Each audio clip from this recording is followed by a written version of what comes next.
morning, sports fans. I almost said football fans because I've been doing 3 and Out the last week and a half. But good morning, football fans. How's it going, y'all? This is me, your boy Larry, bringing it to you on another beautiful Tuesday afternoon. That's right, y'all. It's Tuesday, July 30th, 2019.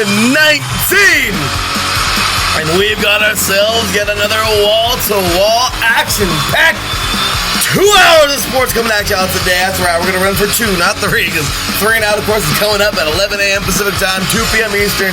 And boy, oh boy, it is a great time, but it is just draining with all this broadcasting. But hey, I do it every year, so it's always fun. But anyway, y'all, we got some sports to get into, even a little bit of football. But of course, we got lots to get into today. My gosh, it has been a week, hasn't it? Well, let's start things off talking about some boxing. Gervonta Davis is a beast. That's all there is to it. Stoppage in the second round. This man is tough, y'all. I want to see him move up and fight Lomachenko. That would be awesome. Or even Leo Santa Cruz. That would be a good fight. I mean, they're in the same weight class. But anyway, so talking about that, how about them Yankees, man? They managed to get 1 game, but I think the real thing is, how about those Red Sox? Y'all, hey, they were falling off World Series hangover in the first start of the season. If they get their crap together, well, we can see them again going and making a deep playoff run. But how far gone are they? Or are they even that far gone at all? They look pretty darn good. LAFC and Atlanta United FC absolutely had one for the ages. That was a great game. LAFC, though, I mean, they had a combined 7 goals. The LAFC will pull this thing off 4-3 in what was a very good game. I hate to see it, but my gosh, what a great game that was. LAFC pulls this thing off. I guess they're mad about losing to the Galaxy last week. Anyway, we had here some more ICC. Real Madrid, Atletico Madrid, but my gosh, it was a one-sided affair. Atletico Madrid will win 7-3 in the Madrid Derby in the ICC. Not like it really counts, but hey, it was a good one. So anyway, the All-Star game, y'all. Such a great game it was. Down goes Team Delon. Team Wilson wins it, and Erica Wheeler this year, the MVP. So congratulations to her. Also, we got ourselves a good series going right now, y'all. Cleveland Comets and the Canadian Wild. This is quite the battle in the NPF. Final game of the series tonight. Also, MC Courage, well, they pulled off a very good victory over the Utah Royals here this week in the NWSL. Also, we have here a Formula 1 race that I was actually really excited to watch. Mercedes is nowhere to be found. They had some incidents occur with them, so I'm glad they're okay. But Max Verstappen does it this week. Congratulations to Max, pulling off the victory at the German Grand Prix in Sonoma. It wasn't young Torrance, but it was the old Torrance, y'all. It was the daddy who won it this week in the Top Fuel. So great stuff there. Honda200, Scott Dixon gets it done, and plenty more, y'all. You are tuned in live to the defining moment right here on IE Sports Radio, your direct feed for all that is sports.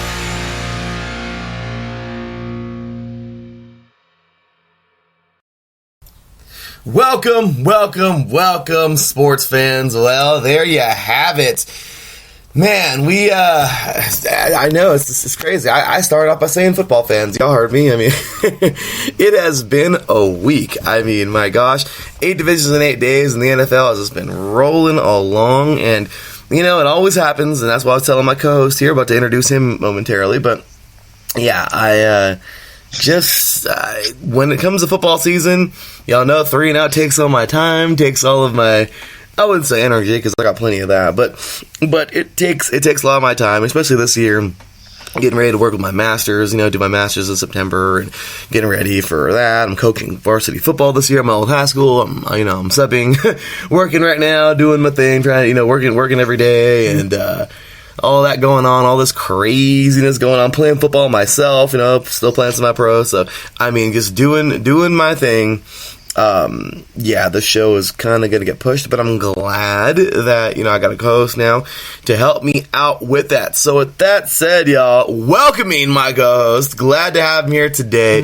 He is 1/3 of Bases loaded here on IA Sports Radio. Coming up tonight, by the way, at 7 p.m. Pacific time, 10 p.m.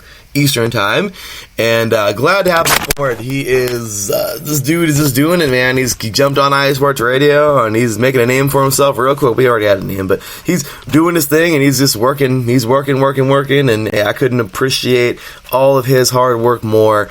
The guy is a dynamo, man. The guy is great. Great to have aboard, and I'm glad to have him here as my co-host, especially when we start next week, because we will be putting the show on. Next week we'll have one more early on like this. We will try for a Monday, but we will be on a Monday next week because 3 and out, I'm going to worry about finding guests and everything, so we should be just fine. But next week, after next week, the very next week, we'll be going to Wednesday evenings from 7 to 9-ish, right around there, p.m. after 3 and out. So, with that said, we are going to move the show to there. But still great stuff, still great sports. I know it's a little late for y'all on the East Coast, but it's all good because it's a podcast too. So you listen the next morning, whatever y'all like. Hey, we're right here for you, y'all. So with that said, welcoming my co-host. He is a writer for Max Lacrosse or Max LAX Inc. Also, of course, alum of OCC and of the Orange Coast College, and of course, current student here of Long Beach State. And like I said, all around great guy, y'all. And a writer for The Pilot, by the way. Ladies and gentlemen, welcoming the one and only Mr. Taryn Rodriguez. How's it going, Taryn? Good morning, sports fans. Welcome to this beautiful Tuesday morning and this great show of Defining Moment. I am doing fine, Mr. Larry B. Glad to be here. Glad to help you out. Big shout out to you for all your hard work. I know it's pretty taxing, but you're doing a phenomenal job of running the IE Sports Radio website. For all of our fans, feel free to tune in on Spreaker. Feel free to tune in on iHeartRadio. We're also on Spotify and TuneIn. Hoping to get a deal with Pandora, but yeah. Feel free to follow us. It definitely helps us. It helps the website, and we greatly appreciate all your support for those that are tuning in. So thank you. Absolutely. Hey, thanks again, Taryn. I do my best, man. So we all keep on doing our thing, working hard, having fun. But, this is what we do when we enjoy it. Podcasting, what could I say? It's fun stuff. So, with that said, hey, man, thanks again for your props. And, hey, the props go right back to you, man. Thanks for all you do and for all your writing and for being a part of the network, man. So, with that said, we got plenty to get on into today. And before we do that, I always got to say, of course, big ups to the man upstairs. That's right. Without God, nothing's possible. Without Him, none of us possible. None of anything is possible. And of course, to all the listeners out there who make this thing happen, we appreciate y'all and thank you so much for tuning in each and every week. So we appreciate y'all and pay mad love. So very big ups to all y'all out there. And there we go. So with that said, all right, Aaron. So we got a nice little show to get on into today, and this is gonna be pretty fun. We got, as I mentioned in the introduction, we got plenty to get into when it comes to, auto sports this weekend was something else. Finally, somebody other. It's not like it hasn't happened this year already, but Mercedes takes a nosedive. I didn't get to see what happened with Lewis Hamilton, but I do know that Bottas was actually up there. Fighting for position, and unfortunately I think he spun, and I think the wheel broke or something like that. So basically Mercedes was out of this race, not even a podium, which is just crazy. But it was awesome to see other people on the podium this year other than like the juggernauts, Mercedes. So Max Verstappen did a great job winning it for Red Bull, so that's right, give it up, y'all. Nice work for Max Verstappen. He gets it done. Pretty nice victory this year for him. He will win his 7th career victory and his 2nd of the season, winning the 2019 German Grand Prix. So hats off to him. Also in NASCAR, this was pretty sweet. Our very own Daryl Kinsey Jr. was there for WBGR Sports, the station he works for over there in Maryland, and he got to enjoy this race. Denny Hamlin gets his 34th career victory and his 2nd of the season. So congratulations to him as he wins the 2019 GanderRV400 at Pocono. So, hey, very nice job to Denny Hamlin, of course. And, of course, we had some more open wheel racing. Scott Dixon will get it done at the Honda200 at Mid-Ohio. So congratulations to him. He earns his 45th career victory and his second of the season as he takes the checkered flag of the 2019 Honda200 at Mid-Ohio. So big ups to all of our race winners. Well, not all, because there's one more, actually. And, of course, at the Sonoma Nats, it's the Western Swing right now. We just finished up the Mile High Nats last week. We got the Sonoma Nats this week, and I don't know if it's, we had the Sonoma Nats this week, but we went ahead and, I don't know if it's this week or next week. I don't know why I said we went ahead, sorry. It's all over the place, y'all. But, yeah, Sonoma, I think Washington Seattle is next week or this coming week. I have no idea. But regardless, we're on the final race of the Western Swing coming up here, and I mean, it's just incredible. It's like if one Torrance doesn't do it, the other one does. Of course, Steve Torrance. He's been dominating this year in Top Fuel in that category, and it's funny because this week it's either him or his pops. His pops won one a couple of weeks back or a few months ago, and wouldn't you know it, he does it again. So congratulations to Billy Torrance winning in the Sonoma Nats. Reaction time of 0.099. I mean, pretty good. Well, I don't know if that's pretty good or not, but I love the NHRA, but the reaction times, I don't know. I think the lower the better, I'm sure. So anyway, we have here 3.804. Pretty good time here at 320.2 miles per hour, so that's pretty dang quick. Then we have Top Fuel, Robert Height. Yeah, guess right. JFR, man, John Force Racing. I love it. Great stuff there. Reaction time of 0.052. His time, 3.973 at 325.45 miles an hour. That is just flying. So big ups to him winning that in Funny Car. Pro Stock. We had everybody run this week, y'all. So it was great. Pro Stock, Greg Anderson. Wouldn't you know it? Y'all? What? Wouldn't you know it? We have Greg Anderson getting this thing done.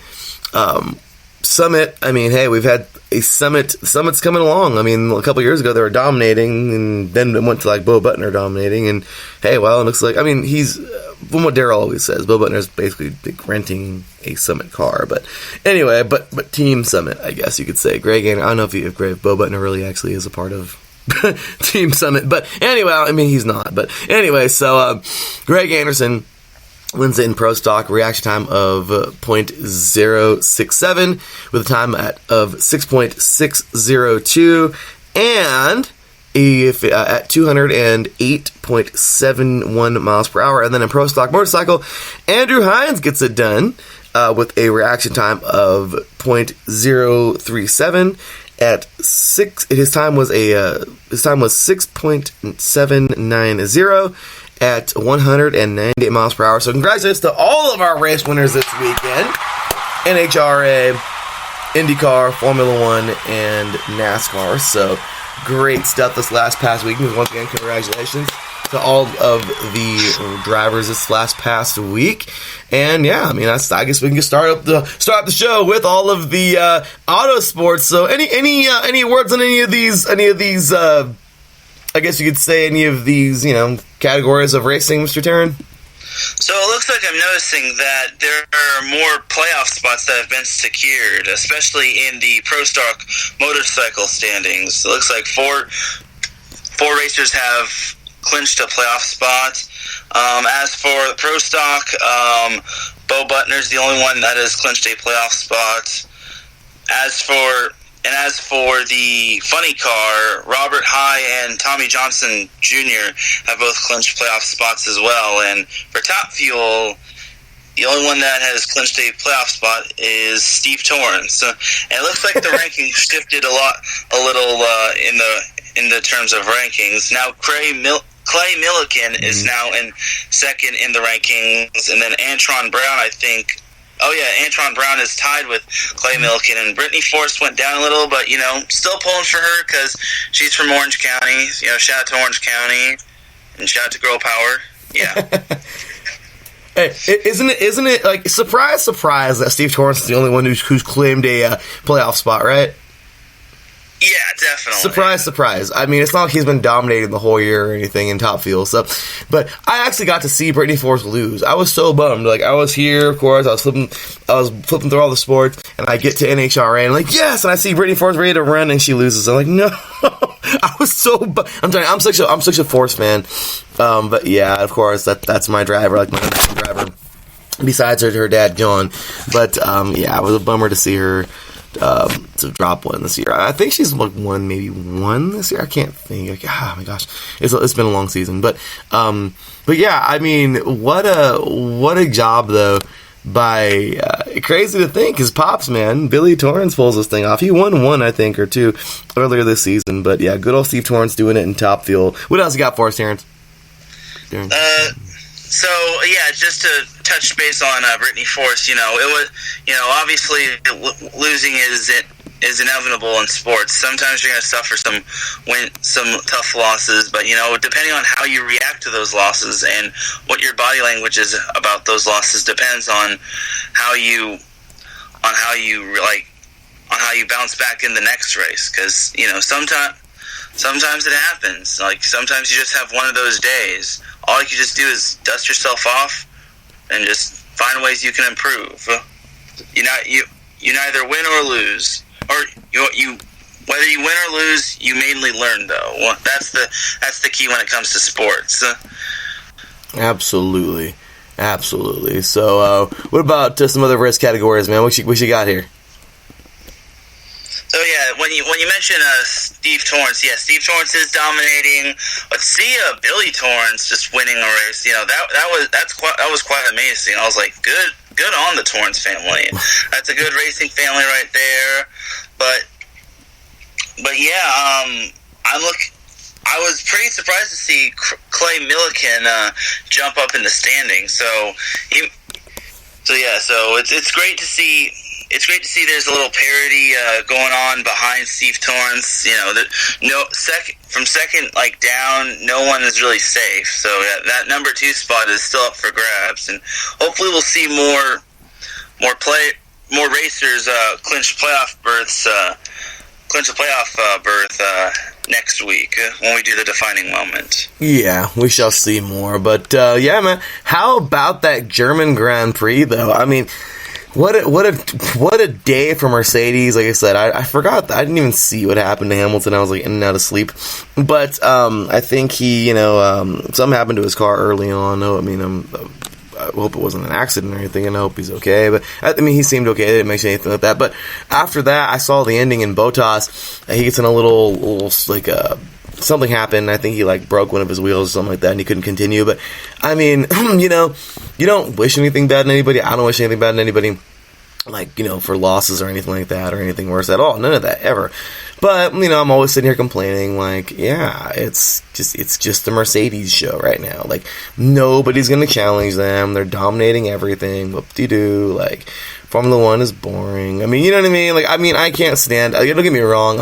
It's not boring. I love Formula One, but this year has just been a drag because it's okay, Mercedes freaking won a long time ago. Ferrari is completely uncompetitive, or there's nothing happening there. They are absolutely Ferrari is just falling in on themselves right now. The silver arrows of Mercedes are just running wild. They're running along right now and just dominating. And this past week, well, unfortunately for Mercedes, both of their cars just wouldn't be up to par this week, or not up to par, but they wouldn't. Like I said, unfortunate crap happened for them. And it would result, though, in an actually pretty exciting race. So this would be pretty much a race without Mercedes. So you'd have actually some competition going on. No, Red Bull's pretty much the next one up after Mercedes and Ferrari. And, of course, both those teams would get a podium, with Vettel getting second. But regardless, man, I mean, what do you think of a race like this where, that's like an upset happening in the divisional round with the Patriots, and it's oh my gosh, the Patriots are out of the playoffs. We're gonna have a new champion. You know what I mean? Maybe not to that extent, because the championship is the Super Bowl in Formula One, so Mercedes is definitely not out of it. They're gonna win still. But regardless, it's just one of those things where it's oh crap, We got a level playing field right now. Like, I mean, what do you think, Taryn? Yeah, I definitely like to see more balance in terms of, like, races. I don't like to see one team dominating, because it just gets repetitive, and it's not really good for the sport. I like to see everyone get, like, a fighting chance for, like, the top spot and for, like, to win these events. So, so mad props to those who are trying to get that number one spot and that are not rolling over. So, yeah, you have my praise. Yeah, good stuff there for those guys. Big ups to Scott Dixon, man. What a great job to him. Really. Actually, let's go ahead and real quick. Thank you for getting the standings there in Formula One. In NHR. Do you still have those standings up, by the way? Yes, I do. Yeah, can you go ahead and run through the rest of the categories, just like the top three? So for the top fuel, we've got Steve Torrance in first place. Surprisingly, Clay Milliken and Antron Brown are both tied for second at 914. Brittany Force has 894, who's at the fourth spot. Doug Kalita has 887 at the 5 spot. Mike Salinas has 802. Leah Pritchett has 749 at the 7th spot. Richie Crampton is 8th with 719, and Terry McMillan has and Austin Prock both have 641, occupying the 9 and 10 spot. So that's top fuel. For funny car, we have Robert Height, who has clinched a playoff spot with 1,283 points. Tommy Johnson Jr., who has also clinched a playoff spot with 1,084. John Force has 1,035 points, occupying the 3 spot. Number 4 is Jack Beckman, who is occupying the 4 spot with 964. Then we have Ryan Capps with 962 at 5. Bob Tasca III at number 6 with 924. J.R. Todd with 889. Matt Hagan behind Todd with 888. Sean Langdon, who has 786. And then Tim Wilkerson, who has 757, rounding up the top 10 in the funny car. For Pro Stock, we have Bo Butner, who has clinched a playoff spot and has 781. Then we have Greg Anderson, who is in the 2 spot with 675. Then we have Alex Laughlin, who has 658 at the 3 spot. Then Jason Line has 582 at the 4 spot. Then for 5 down, it's 5 through 10 is Matt Harford with 567, Derek Kramer with 558, Jay Coughlin Jr., who has 544, Erica Enders, who has 535, Chris McGaha with 477, and rounding up the top 10 is Roger Brogdon, who has 320. So that's pretty much Pro Stock. You want me to do Pro Stock Motorcycle? Yeah, let's get those out of the way, and that'll be the last one. All right, and rounding up the last of the NHRA standings is Pro Stock Motorcycle. So the top spot is occupied by Andrew Hines, who has clinched a playoff spot with 967. Then almost 200 points behind him is Eddie Krawiak. Oh, Krawiak. Eddie Krawiak. Krawiak, thank you. Mm-hmm. Who has a clinched a clinched a countdown berth with 770. Then Matt Smith, no relation to Matt Money Smith, who has 712 points, who has clinched a playoff spot and is number 3. Then Hector Arana Jr., who has also clinched a playoff spot, is at number 4 with 658. And then 5 down, then Karen Stouffer, who is a little over 200 points behind Arana Jr., has 452 points. And then 6 through 10 is Angie Smith, who has 419 points. Ryan Oler, I believe that's how it's pronounced, has 408 points. Hector Arana Sr. has 400 points. Angel Sampe has 397 points. And then rounding up the top 10 is Jerry Savoy, who has 379 points. Awesome. So those are your NHRA standings. Sorry if I butchered any names. Well, awesome, and thanks again for reading those off, man. I appreciate that. It makes my job a little bit easier. Makes both of our job a little easier. We can just get the standings for each other and everything. So moving on to Formula One now. After talking about the German Grand Prix, we have here Lewis Hamilton, and I'm literally just going to do the top 5 because it's like after 5th place, nobody else is even over 100 points. So. And Lewis Hamilton is at 225. So as we already know, the championship is pretty much already won. We're not even at summer break yet, and it's just bad. So anyway, I mean, it's not good for Mercedes, but it's non-competitive. So Lewis Hamilton with 225 points, we know. Valtteri Bottas, Mercedes, 162 points. We know. Sebastian Vettel, I mean, he's not far behind Bottas, but regardless, I'm pretty darn sure Bottas is going to end up finishing second in the standings. So he's with 141 right now. It's Team Ferrari. And wouldn't you know it, it's the other Ferrari, Charles Leclerc, with 120 points. And after that, that's it. Oh, I'm sorry. Wait. Okay, yeah, and that's literally it. That's how could I forget? Okay, Max Verstappen with 162. Okay. So, once again, Lewis Hamilton with 225, Valtteri Bottas with 184, Max Verstappen with 162 in third for Red Bull. Then you have the two Ferraris, Sebastian Vettel with 141 and Charles Leclerc with 120. Yeah, that's competitive, right? And then the constructors' standings, it's kind of sad. I'm just going to go top 3. Seriously, you'll see why. For those of you who aren't following. So, Mercedes has 409 points. With 261 points, that's the gap with second place. Ferrari with 261 points. My gosh. And then there's actually a race going on kind of between second and third because Red Bull Racing with 217 points. After that is the closest to them is McLaren with 70 points. I'm sorry, but that's just sad. So, of course, you have your dominant 3 right now. Okay, Mercedes, Ferrari, Red Bull. That's the way it's been the last couple of seasons. But, oh my gosh, I mean, it's just kind of Mercedes has already done they've already won. They're already far ahead. And then Ferrari and Red Bull are like, all right, we'll fight for second. And then everyone else is like, all right, well, we'll just fight for fourth. You know what I mean? It's just really, yeah. I mean, we know the other teams aren't up to par. We know that. Okay, we get it. McLaren, Toro Rosso, Renault.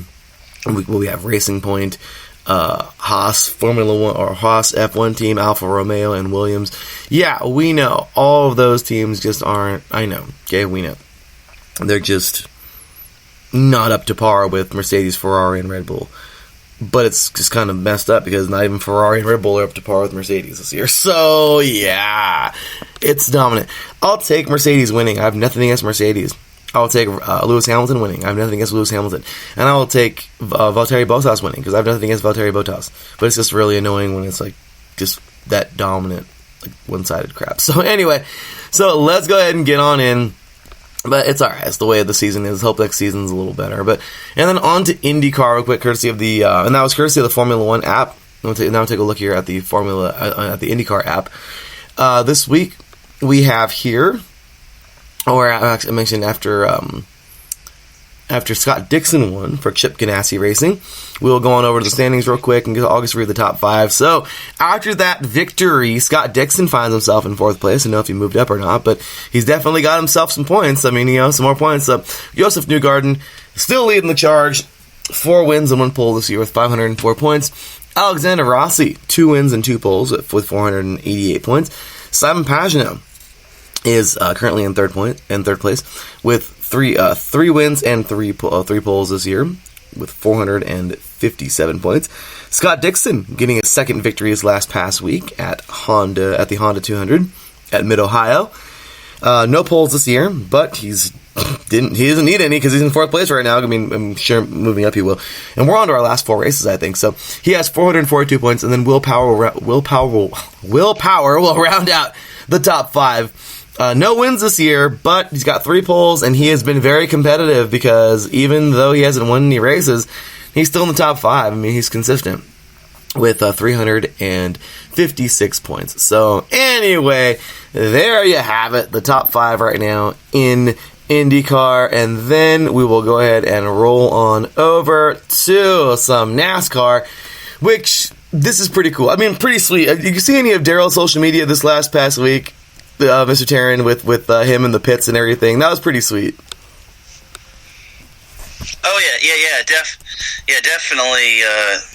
And to touch base, not to go back on the IndyCar, but it's great to see the top 4 being super tight and super competitive, because Joseph Newgarden's lead isn't that wide from Alexander Rossi's, and even Simon Pagenaud has a chance at getting the top spot. So I'm glad to see some competitive balance in IndyCar, and even Scott Dixon has a good chance, especially with that win catapulting him in the top 5. So that's huge right there for Dixon. Well, Newgarden, I mean, I think we know. I mean, I don't know.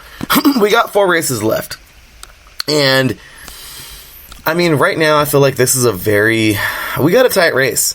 No one has won this thing. I mean, it's not, okay, let's be real. This isn't Mercedes, okay?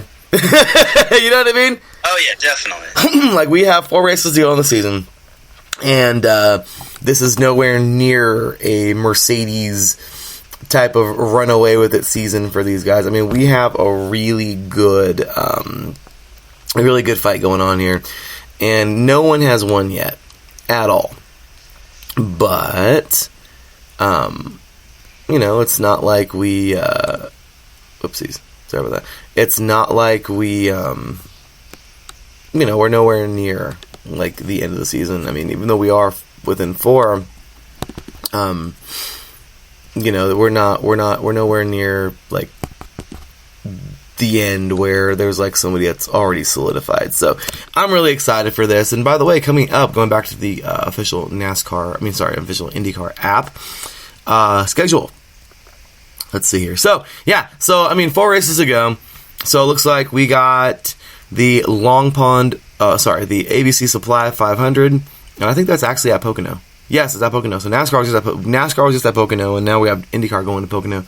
But that's coming up on August 18th, so they're on summer break. So IndyCar is officially on summer break, so they will be rolling on in to, the summer break, and they got a few weeks off before we get to Pocono. Then we got the Bomarito Automotive Group 500 in Madison, Illinois, and this is going to be a pretty good little race here. And, I'm excited for this track. Well, for this race for sure, because, I mean, I love it. It's getting closer and closer and closer to the end here. I've never seen this track before. Maybe I have, but it looks a lot like Darlington. It really does. I'm looking at it right here, and I'm trying to read where if it says Darlington, but I don't think IndyCar races on Darlington, especially with that rough, nasty surface of Darlington. I don't even know how anybody can race on there, even NASCAR. So, but yeah, it looks like it. It's kind of crazy. Like, 2 turns are skinnier and 2 turns are fatter, so it's crazy. But anyway, I know race experts right now are like the diehard fans are like, "Oh, you're dumb." Like, oh, sorry, my bad. Never seen this track before. Maybe I have, but anyway. We have the Grand Prix of Port. What was that? Oh, sorry, I thought you were saying something, Darren. So we have the Grand Prix of Portland coming up on September 1st. And by the way, the Bomarito Automotive Group 500 coming up on August 24th. Then we have the Grand Prix of Portland coming up in Portland, Oregon, of course, on September 1st. 2019, and then the final race of the season, September 22nd, 2019, in Monterey, California, the Firestone Grand Prix of Monterey. So, yeah, Taryn, we still have plenty more racing to go. Yeah, I definitely think it's nowhere near over yet. I mean, you said there's 4 weeks left, so I think I can see the other races just trying to make a big push to possibly get the top spot, and I think, anything can happen. You can't take your foot off the gas pedal for a second, and that's no pun intended. Absolutely. And oh boy, we got ourselves a heckler in the chat room, man. Ladies and gentlemen, Mr. Gabriel Montoya. I give the applause button. He said, "Where is the soccer section?" Well, Absolutely, we'll get to just for you. We'll talk some soccer right now, Gabriel. But I agree though, man. We have definitely some more racing to come up. So it's 4 races, we'll see. But all right, so let's read off the NASCAR right now. The top, the playoffs, if you will, if they were to start tomorrow, and after that, we'll take ourselves a short break, and then we'll get into some soccer. We'll do the soccer portion of the show. I haven't said that in a while. So right now, the playoffs are going to start tomorrow. Stealing a page out of Nico Green's book at for the neutral zone here at iSports Radio. If we were to start tomorrow, the playoffs were to start tomorrow, we'd have the 2 teams on the bubble, which are our wild card drivers. We have Ryan Newman and Clint Boyer in 16 and 15. Then we have from 14 to 11, Kyle Larson, Eric Jones, William Byron, Alex Bowman, and Ryan Blaney. Or actually, just Alex Bowman, sorry, to 11. Then from 10 to 6, we have Ryan Blaney, Eric Almirola, Chase Elliott, Kurt Busch, and Brad Keselowski. And then from 5 to 1, we have Martin Truex Jr., Denny Hamlin, Kevin Harvick, Kyle Busch, and leading the way right now by just 6 points, Joey Logano. So, alrighty, y'all, with that said, that'll do it for some auto sports. Take ourselves a short break, and when we get back, just because Gabriel's in the chat room, gotta show him some love, y'all. We'll be talking about some soccer. That's right, y'all. So with that, y'all, then for myself and Mr. Taryn Rodriguez, you're listening to The Defining Moment right here on IE Sports Radio, your direct feed for all that is sports. We'll be right back after this.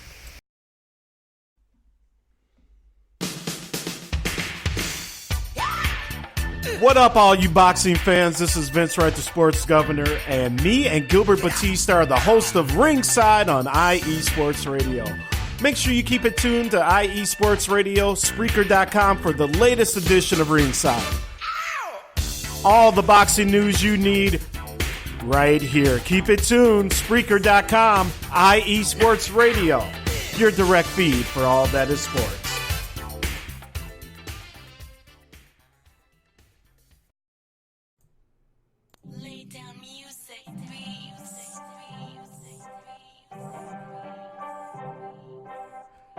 Hey, what's up, BS3 sports fans?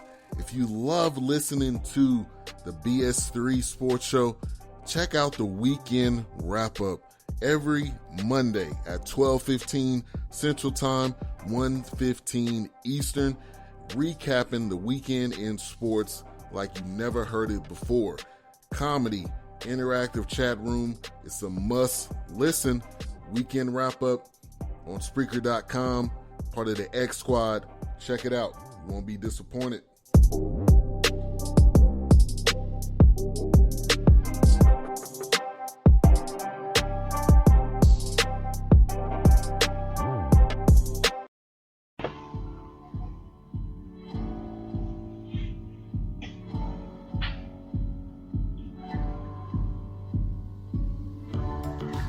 Hi, I'm Phil Robinson, running points, setting up Phil Jones for the finish. Join us every Wednesday, 5 p.m. Pacific Time, 8 p.m. Eastern Time, as we break down the week in basketball on the home for Real Talk Sports Radio, iesportsradio.com.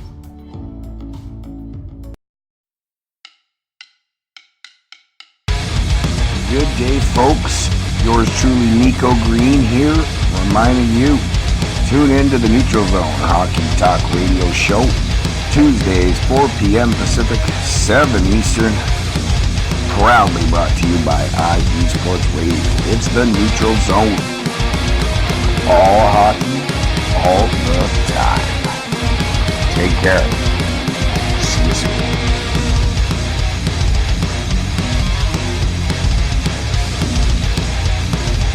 Welcome back, sports fans. Well. As I mentioned, it is great having Gabriel in the chat room.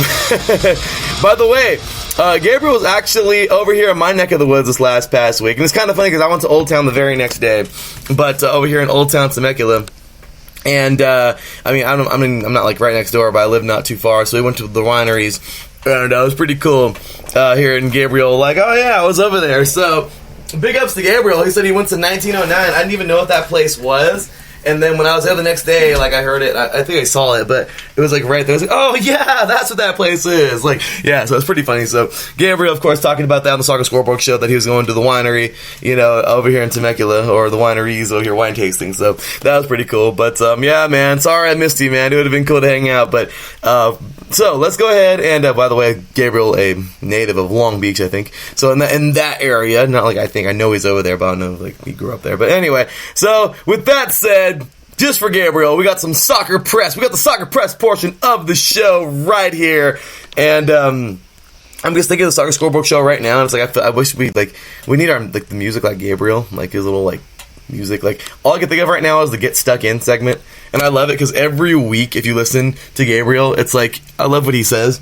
He does his impressions, but it's funny because he'll be all like, well, yeah, so this week Morgan Freeman called me and was like, that soccer press, or that Get Stuck In segment. Like it's hilarious. Like, yeah, y'all gotta check out the Soccer Scoreboard show, y'all. Fridays at 12 p.m. Pacific time, 3 p.m. Eastern. Great show, man. Tons of soccer coming your way. And like I said, this show is just a sampler tray. That's what this show is.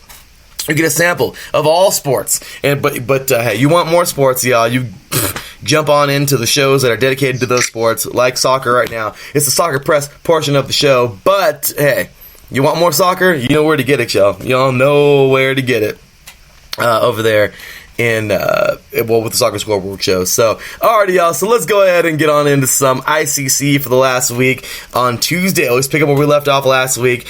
International Champions Cup. Real Madrid will tie with Arsenal 2-2, but there's got to be a winner, right? There sure was. And 3-2 in PKs. Real Madrid will win this thing. Very good job there. I have no idea if they go into extra time or if they just go to penalty kicks. Maybe Gabriel, let us know. I don't know what they do. I haven't seen a game yet.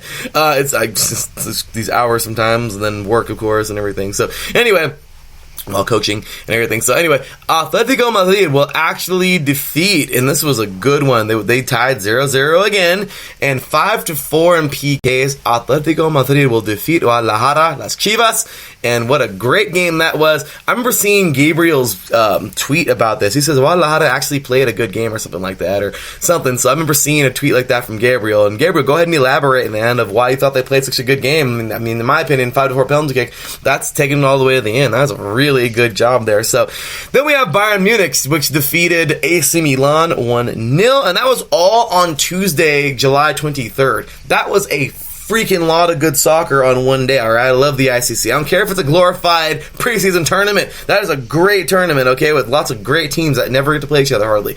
Okay, so, or at all, at least from what I know. But what do I know? Not that gigantic of a soccer fan, but I'm doing my best to get more into it. So we have Juventus defeating my team, Inter Milan. They tied 1-1, and they go into PKs, and it's 4-3. Juve defeats Inter. Good game there. Also, last Wednesday, July 24th, we had Benfica defeating Fiorentina 2-1. And then on Thursday, Manchester United will defeat Tottenham Hotspur 2-1. Oh, Gabriel's happy there. He's a Man U fan. Then we have the Madrid Derby, and my gosh, this was just it's kind of messed up because you can't really call it a massacre because the other team still scored 3, but Real Madrid will score 3 points, 3 goals. Atletico Madrid will score 7. So 10 goals total, but Atletico Madrid will definitely get the better of those goals, of those 10, with 7 of their own. And what a great match that was. Once again, they get to watch it, but Atletico Madrid winning the ICC version of the Madrid Madrid Derby, if you will. And then Benfica defeats AC Milan 1-0 on Sunday. By the way, that Real Madrid versus Atletico Madrid. Real Madrid versus Atletico Madrid was on Friday, July 26th, and then on Saturday we had here Benfica defeating AC Milan Saturday, July 28th, and that was it. So coming up this Saturday, because that's it, no more ICC for a couple of days, we have Manchester United taking on AC Milan on Saturday, August 3rd. Sunday, August 4th, we have Tottenham Hotspur taking on Inter Milan. And then after that, we have one more game coming up on Saturday, August 10th. as Atletico Madrid will take on Juventus, and that's going to be it for the ICC this year. Taking a look at the table from 1 to 12, Benfica leads the charge right now with 3 victories, so they're 3-0-0 with 9 points. Arsenal in second at 2-1-0 with 7 points. Bayern Munich at 2-0-1 with 6 points. Manchester United at 2-0 with 6 points. Atletico Madrid at 1-1-0 with 5 points. Tottenham Hotspur at 1-0-1 with 3 points. Fiorentina at 1-0-2 with 3 points. Juventus at 0-1-1 with 2 points. Real Madrid at 0-1-2 with 2 points. Inter Milan at 0-1-1 with 1 point. Guadalajara at 0-1-2 with 1 point.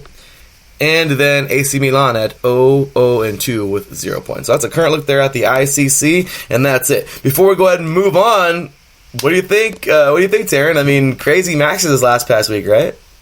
Oh yeah, especially with that Atletico Madrid, Real Madrid matchup. 7-3. That's basically a football score right there. That's a touchdown to a field goal right there. Well, touchdown with a successful extra point, that is. So big ups to Atletico Madrid. I was pretty flabbergasted when seeing that. So you say that the season is just about winding down. So it's pretty close. I can see these teams are definitely trying to vie for the top spot.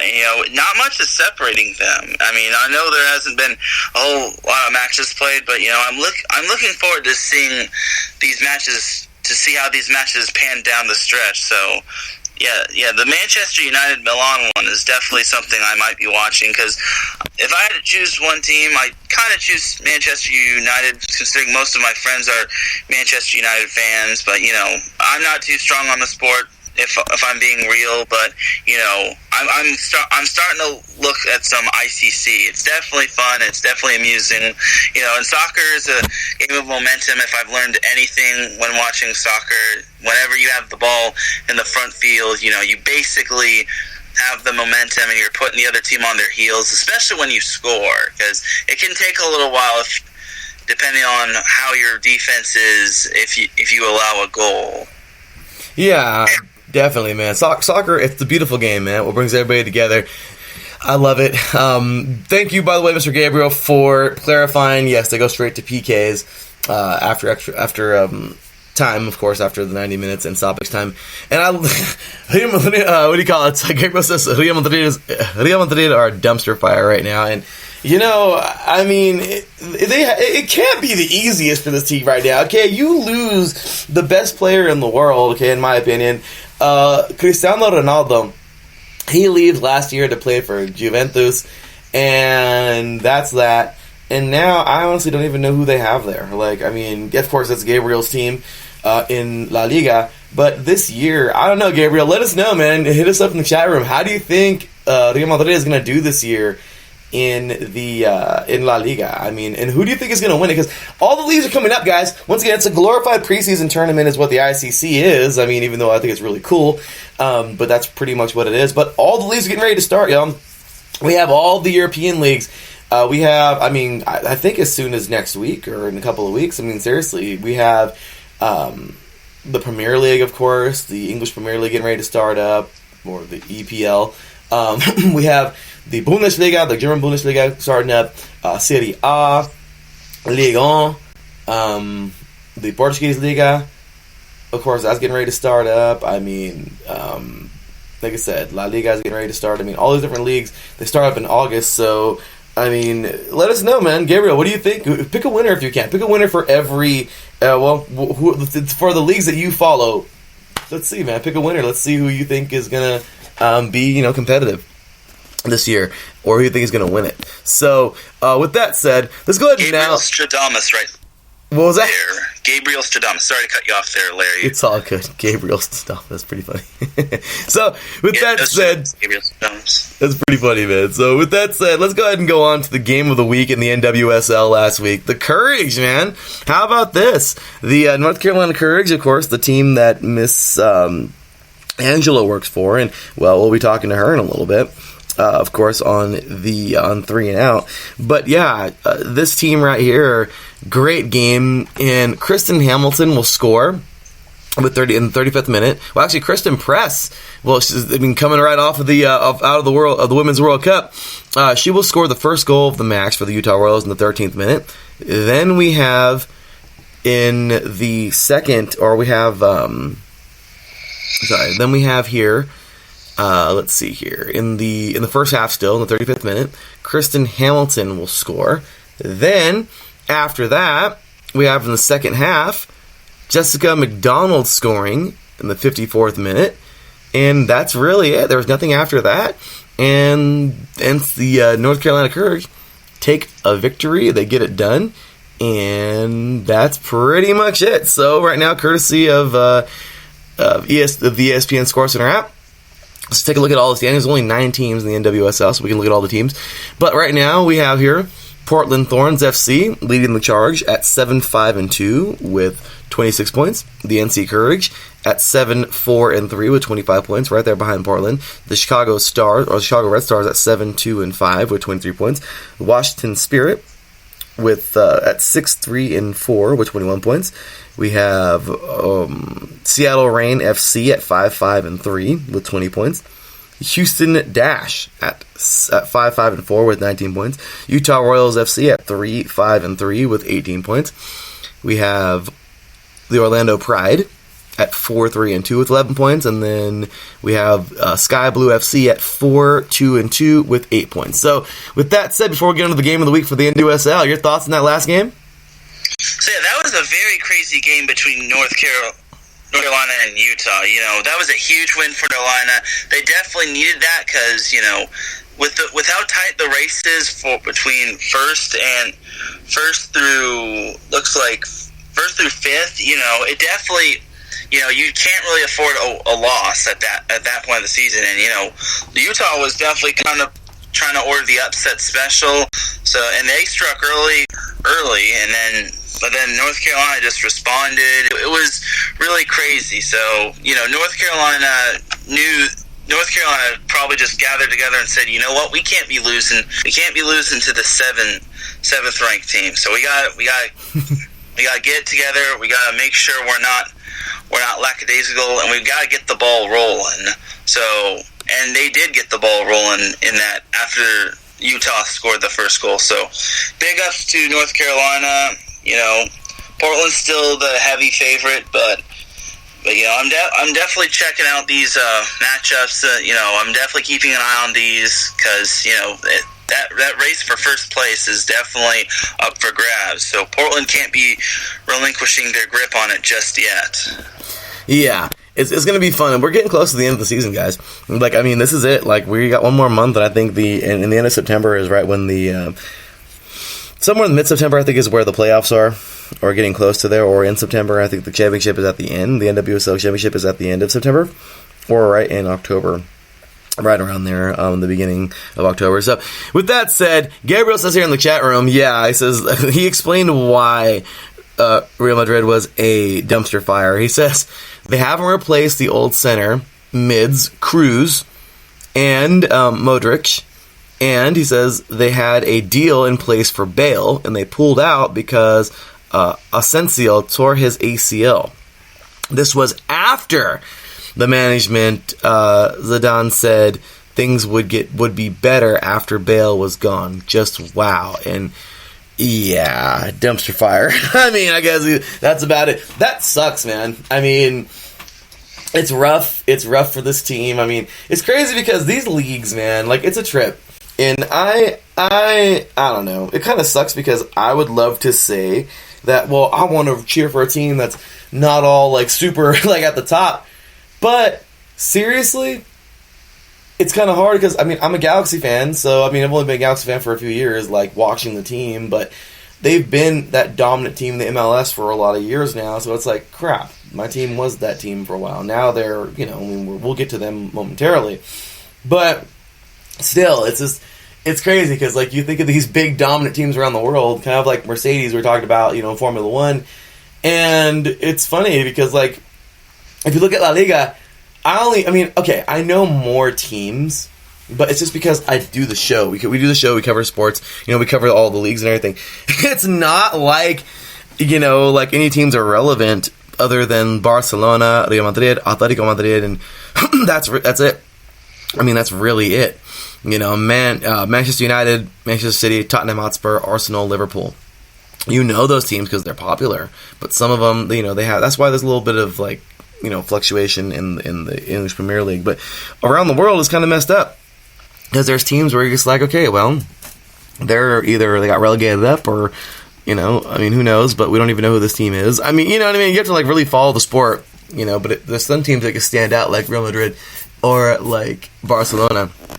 But anyway, so, yeah, I mean, can Real Madrid come back this year and be dominant? We shall see, but Gabriel doesn't think it looks too good. So, anyway, for this week in the NWSL, I am really excited for a good game here because I know they just played, but I think this is going to be a good game. The Red Stars and the Royals, they get another chance at a top 5 team.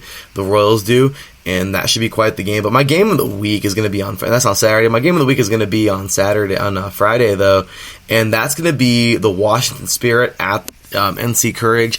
I know this is kind of revolving around the NC Courage the last couple of weeks, but they are a top team in the NWSL, and I feel like right now the Spirit has a great chance to take a chunk. I mean, hey, a win is 3 points, and if they can dominate, or if they not dominate, I mean, if they do, that's great for them, but if they can win this game, they can jump up over the Red Stars. I mean, depending on how everybody else does, if the Red Stars lose this week or if they draw, regardless, they can jump up and be within 1 point of the NC Courage and be right there in third place. And if the Courage win this thing and Portland were to lose this week, well, then Courage take the lead. And even if they were to draw and Portland were to draw, they would still be 1 point apart.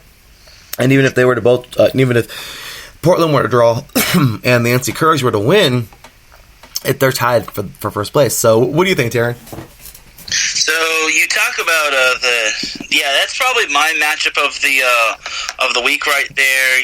North Carolina and Washington, the number 4 ranked team versus the number 2 ranked team. Believe it or not, the Washington is only 4 points behind North Carolina and only 5 points behind Portland. So that's a key matchup for both of those teams right there.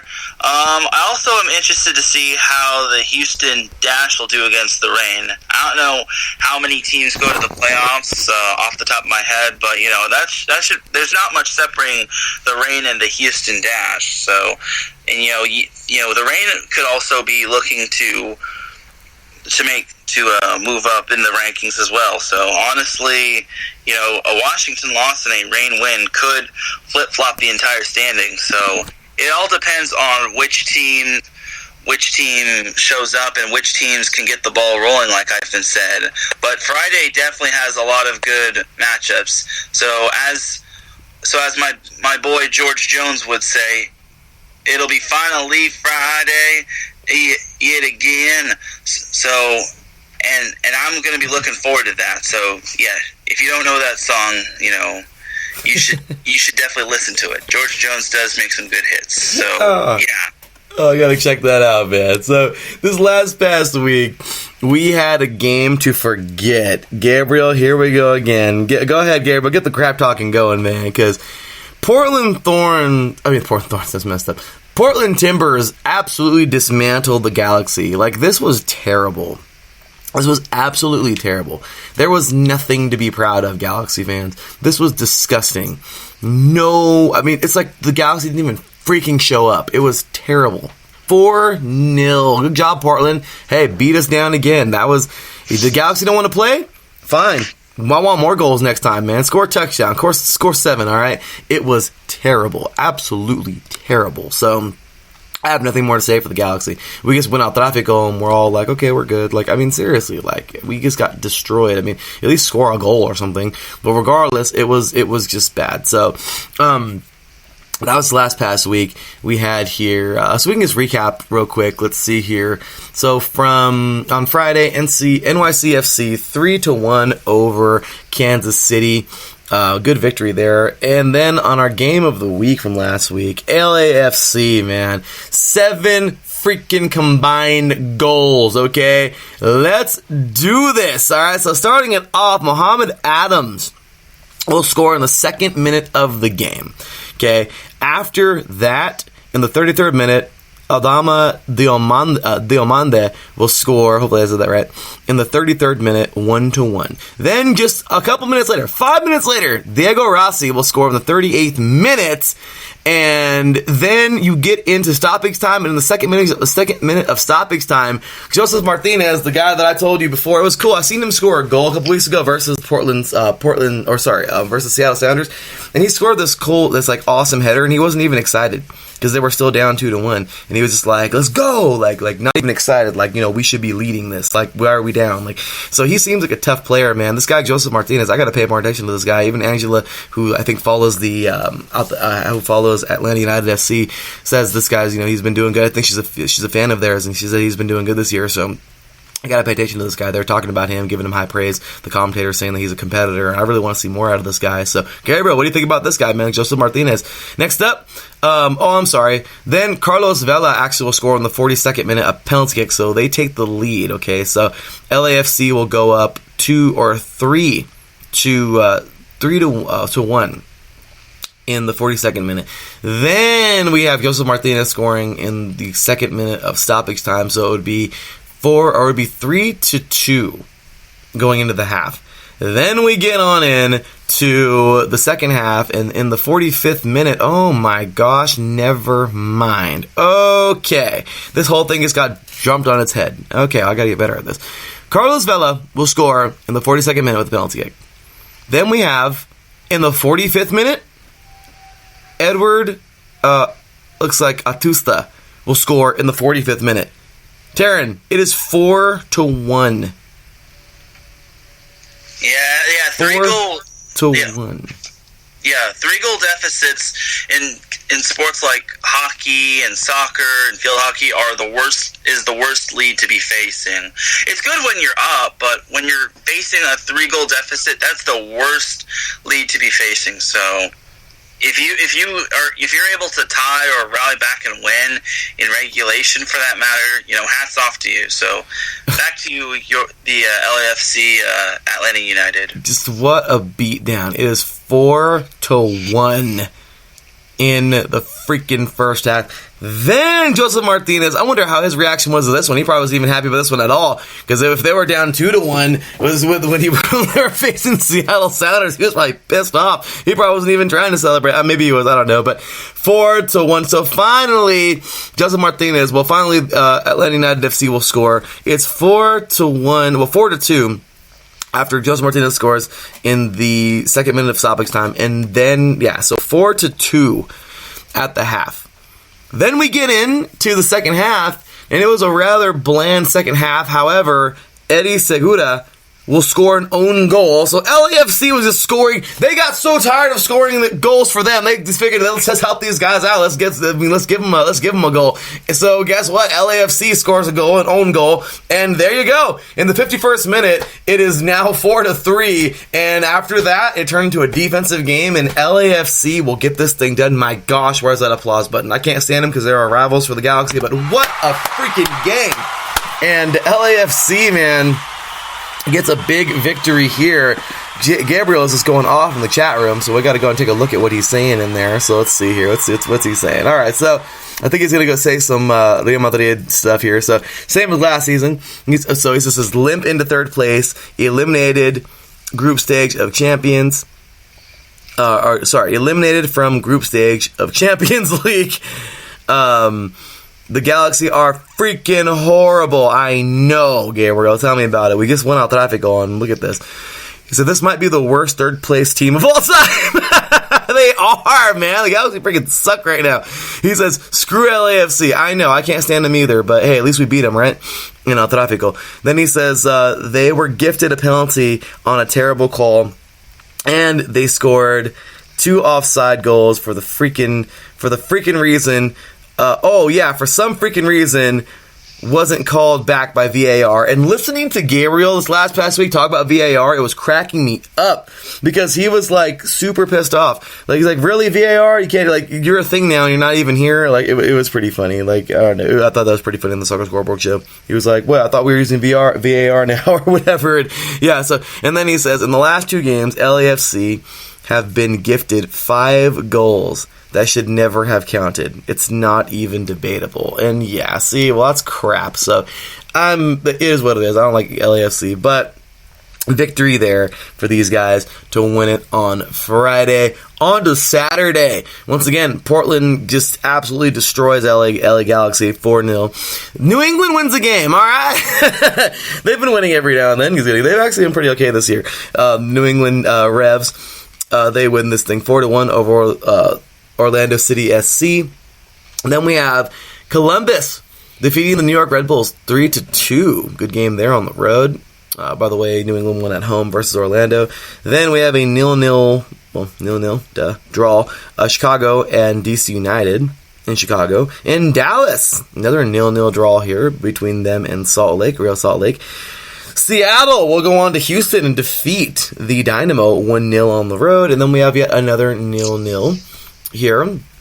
Minnesota and Vancouver in Minnesota. Montreal will defeat Philadelphia 4-0. So, all right, Galaxy, we got to feel too bad. And Philadelphia is actually leading the East right now. They're doing really good. So, wow, Montreal must have really went off in that game. My gosh, 4-0. Montreal defeats Philadelphia Union at home. Toronto will defeat Cincinnati 2-1 at home. And Cincinnati being relegated up this year, so happy, congratulations to them. See how they're doing in a little bit. And then San Jose will defeat Colorado 3-0 at home. So then we move on. That's it. That was it for the entire week because, burping and everything on air. Oh my gosh, sorry. Then we have on the 31st, so tomorrow, as a matter of fact. Hey, it's the MLS All-Star. We have Atletico Madrid versus the MLS All-Stars. What do you got for that, Gary? What do you think, man? So we'll be getting to the rosters right now after this. But anyway, so let's take a look at see what Gabriel has to say. He says he says New England haven't lost a game in months. Larry, I didn't even know that. Of course, Alexander Gaines, of course, diehard New England fan. It was a couple of weeks ago or a couple of years ago where they were just like so many draws, like they were tying everybody, and he was like, I didn't even watch this team no more, man. They freaking draw everybody. But he says, then Gabriel says, they haven't lost an MLS match since Bruce Arena took over. Wow. Well, he's in freaking New England now? I didn't know that. What the heck? Since May 16th. I did not know that. See, what behind the ears? Still gotta learn more. Of course, Gabriel, that's why he's a soccer guy here at iSports Radio. So, Gabriel says, won 5 out of last 6 matches. They're rolling. Look at that. Congratulations to the Revs, man. Check that out. Big time. New England's getting down right now. So, anyway, so with that said, let's go ahead and move on to the All-Star. What do you think, Gabriel? Tell us in the chat room, man, about the All-Star this year. And Taryn, any thoughts on those last games that gets read off in this past weekend? So the Galaxy losing to the Timbers was just straight up ugly. It was that's not what I was hoping for. That was not what I predicted. If I even made a prediction, I definitely would have put the LA Galaxy winning, but that's pretty sad to lose to the Portland Timbers. So the Galaxy definitely have to do better. They're now behind the Seattle Sounders for second place, and they have a big matchup against Atlanta United, and Atlanta United is pretty good as well. They're second in the Eastern Conference. They're 11-3. They have 11 wins, 9 losses, and 3 draws, while the Galaxy have 12 wins, 9 losses, and 1 draw. And they nearly have nearly identical in points. So I'm definitely looking forward to that Atlanta United. For the New England Revolution, I'm pretty surprised to see them doing well. It looks like there will be 2 good teams from New England dominating in sports. So if New England continues to play their cards right, they may have a shot. But there's still a little ways to go. Philadelphia, not even Philadelphia is safe. They're only 3 points ahead of Atlanta United and DC United. You also got to watch out for Toronto FC, who is right behind New England. Even they have a shot at the top spot. But it all depends on who gets the ball rolling and who who gets their kicks. Absolutely. And taking a look here at the conferences, might as well know you were going into that a little bit there, Terrence. So before we get to the All-Star, let's talk about the Eastern Conference real fast, courtesy of the ESPN Scores Wrap, where I'm getting my sources from here, including the games and all of the conferences. So Philadelphia Union looking strong right now. They are at 39 points. Then we have Atlanta with at 36 points. DC United right there at 36 as well in third place. NYCFC with 35 points. The New York Red Bulls right behind their rivals right there in the Hudson River Derby with 34 points. They're going to be playing again pretty soon in Yankee Stadium, which Gabriel always says, that's not a freaking soccer field. And it's not. It's ridiculous why they even play on that field. But anyway, so Red Bulls with 34 points in 5th place. And then 6th place right now. If the playoffs started tomorrow, I know they're tied, but Montreal would actually get in. They have one more win. Their record is 10-3-1.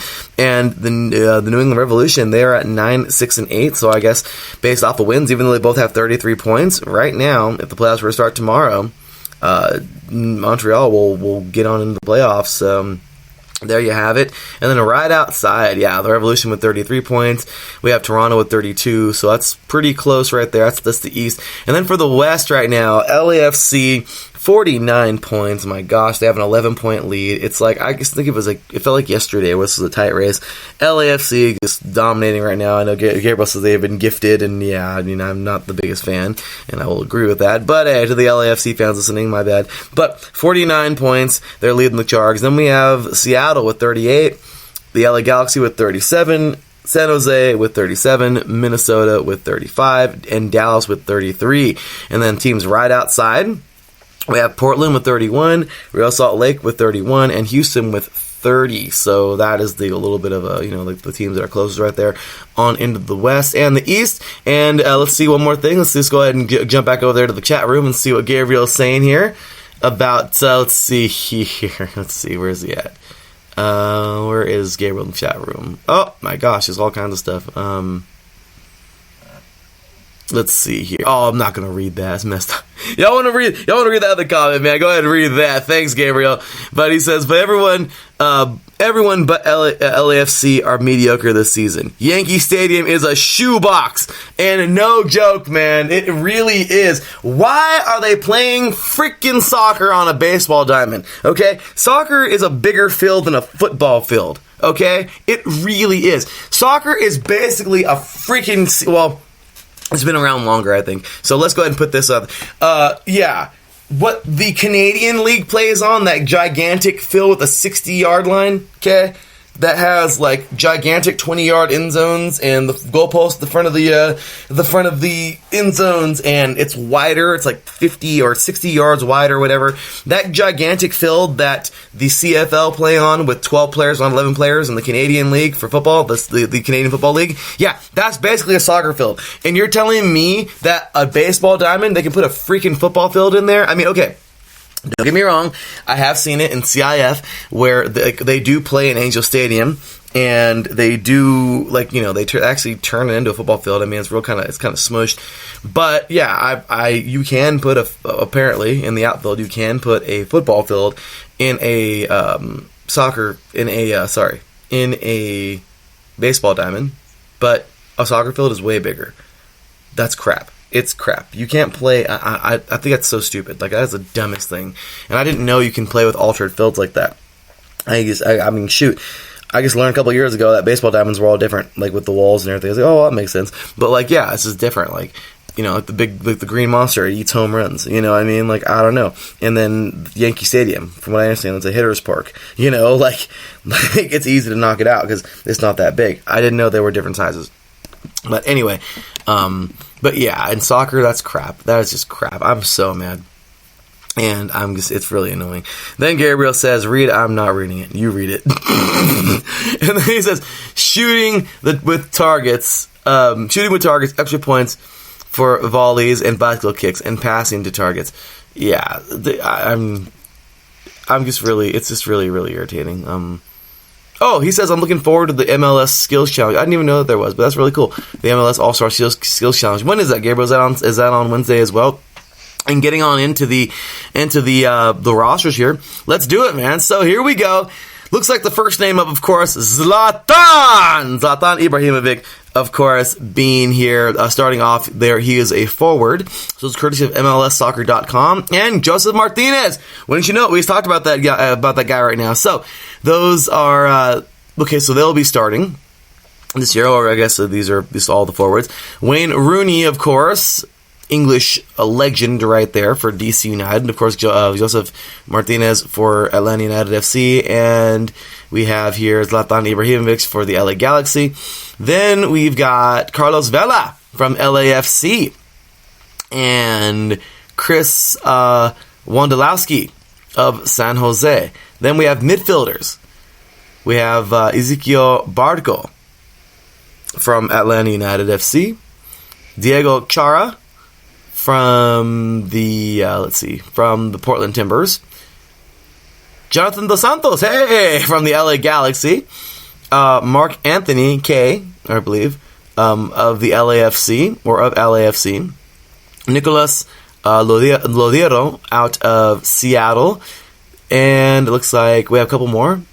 Pity Martinez from Atlanta United FC, and Maxi Morales from NYFC, and Nani from from Orlando City SC, and Paxton Poimicol, I believe, forgive me for butchering that name, but midfielder from FC Dallas, and Alejandro Pozuelo out of Toronto FC, and Diego Rossi out of LAFC. Defenders, Leandro Gonzalez Perez out of Atlanta United FC. We have Matt Hedges out of FC Dallas. Kamar Lawrence out of out of the New York Red Bulls. Romain let's see, how do you pronounce this? Mentaniri, I believe, out of Minnesota United FC. Or I think this is Minnesota United. Looks like Bastian Schweinsteiger, of course, or Schweinsteiger, out of the Chicago Fire. Walker Zimmerman, out of LAFC. Looks like Graham Zusi, out of Sporting Kansas City. And then goalkeeper, Andre Blake, out of Philadelphia Union. Brad Guzan out of Atlanta United FC. Nick Rimando out of Real Salt Lake. So that is congratulations to the 2019 MLS All-Star team. So congratulations. See some Galaxy players in there. So looking forward to that. And great stuff. Any comments there on the All-Star team, Mr. Taryn? No, well, overall, it looks pretty good. Good to see most teams getting represented, and good to see some Galaxy players. I know you're pretty excited. I'm pretty excited to see some Galaxy players, especially Zlatan. So I'm looking forward to it. Me too. Me too. Definitely looking forward to that. And Gabriel says it's tonight. So the skills challenge, the MLS. It says the MLS skills challenge is tonight. So the MLS All-Star Skills Challenge is tonight at 8 o'clock. So I guess that's 8 o'clock p.m. Pacific time, and that's 11 o'clock. It's got to be earlier than that. If not, it's pretty late over there for the people on the East Coast. But I guess, wow. So if it is at 8, it's 8 o'clock for us over here on the West Coast, and 11 p.m. over there for you on the East Coast. That sucks. But maybe it is early. I have no idea. Earlier, maybe it's 5 o'clock over here and 8 o'clock over there, so I have no idea. But anyway, Gabriel says it's 8, so I guess 8 it is. So anyway, with that said, that's pretty much it. We can get into some quick Liga MX. Guys, one is the only league going on right now. So, or that's like, outside the U.S. Well, I mean, not the only one, because we have the Japanese J League is going on right now, the Brazilian League is going on right now. But we'll get into those in the coming shows. But for right now, Liga MX, we'll just go ahead and take a quick little overview of this past week. So, let's see here. What do we got? So, on Friday, Atlas will defeat Morelia 1-0. Veracruz and Pachuca with a 3-3 draw. Leon and America 0-0. Cruz Azul and Toluca 1-1.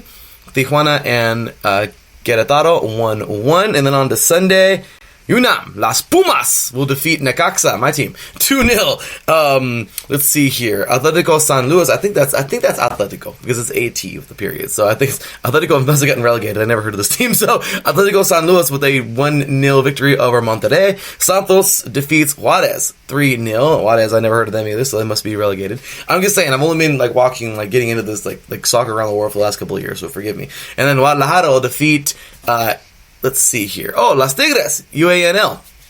And that is that. So coming up this weekend, got some pretty big games, Puebla and Guadalajara. Let's see here. Let's see if I can find the other ones that are pretty legit. My team, the Necaxa, will be taking on Veracruz.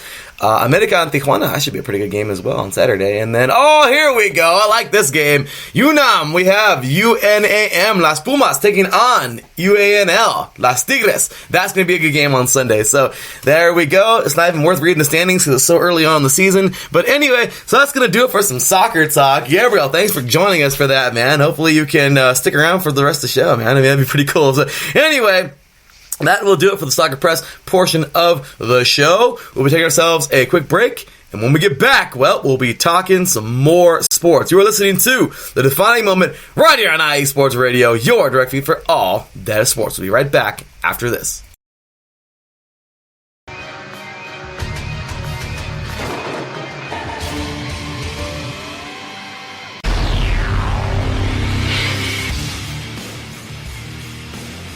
Wrestling fans in the podcast world, you are in the right place to listen to the right show, the premier show in the professional wrestling podcasting world. This is Ring Rambling Radio, and you are listening to one of the co-hosts. I am Martin Sandoval, a.k.a. the SoCal Saint, along with my two co-hosts, the lovely Felicia and my boy Matt. Yes, every Saturday or every other Saturday morning, you can listen to us, the premier wrestling team, giving you the premier wrestling news, rumors, updates, event discussions, everything that has to do with professional wrestling. You're in the right place. IE Sports Radio presents Ring Rambling Radio. Don't miss it, because it's just too sweet.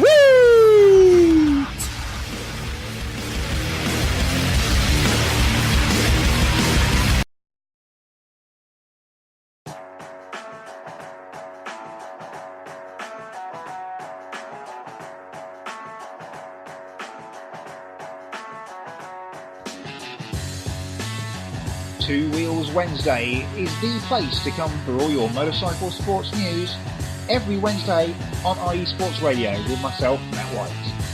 All the latest news, rumours, race reviews and previews from World and British Superbikes and the big one, MotoGP. Two Wheels Wednesday, every Wednesday on IE Sports Radio, your direct feed for all that is sport.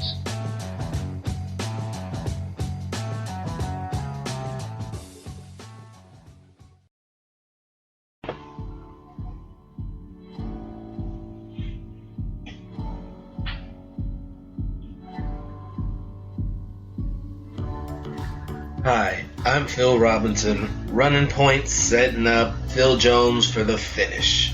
Join us every Wednesday, 5 p.m. Pacific Time, 8 p.m. Eastern Time, as we break down the week in basketball on the home for Real Talk Sports Radio, iesportsradio.com. Drivers, start your engines.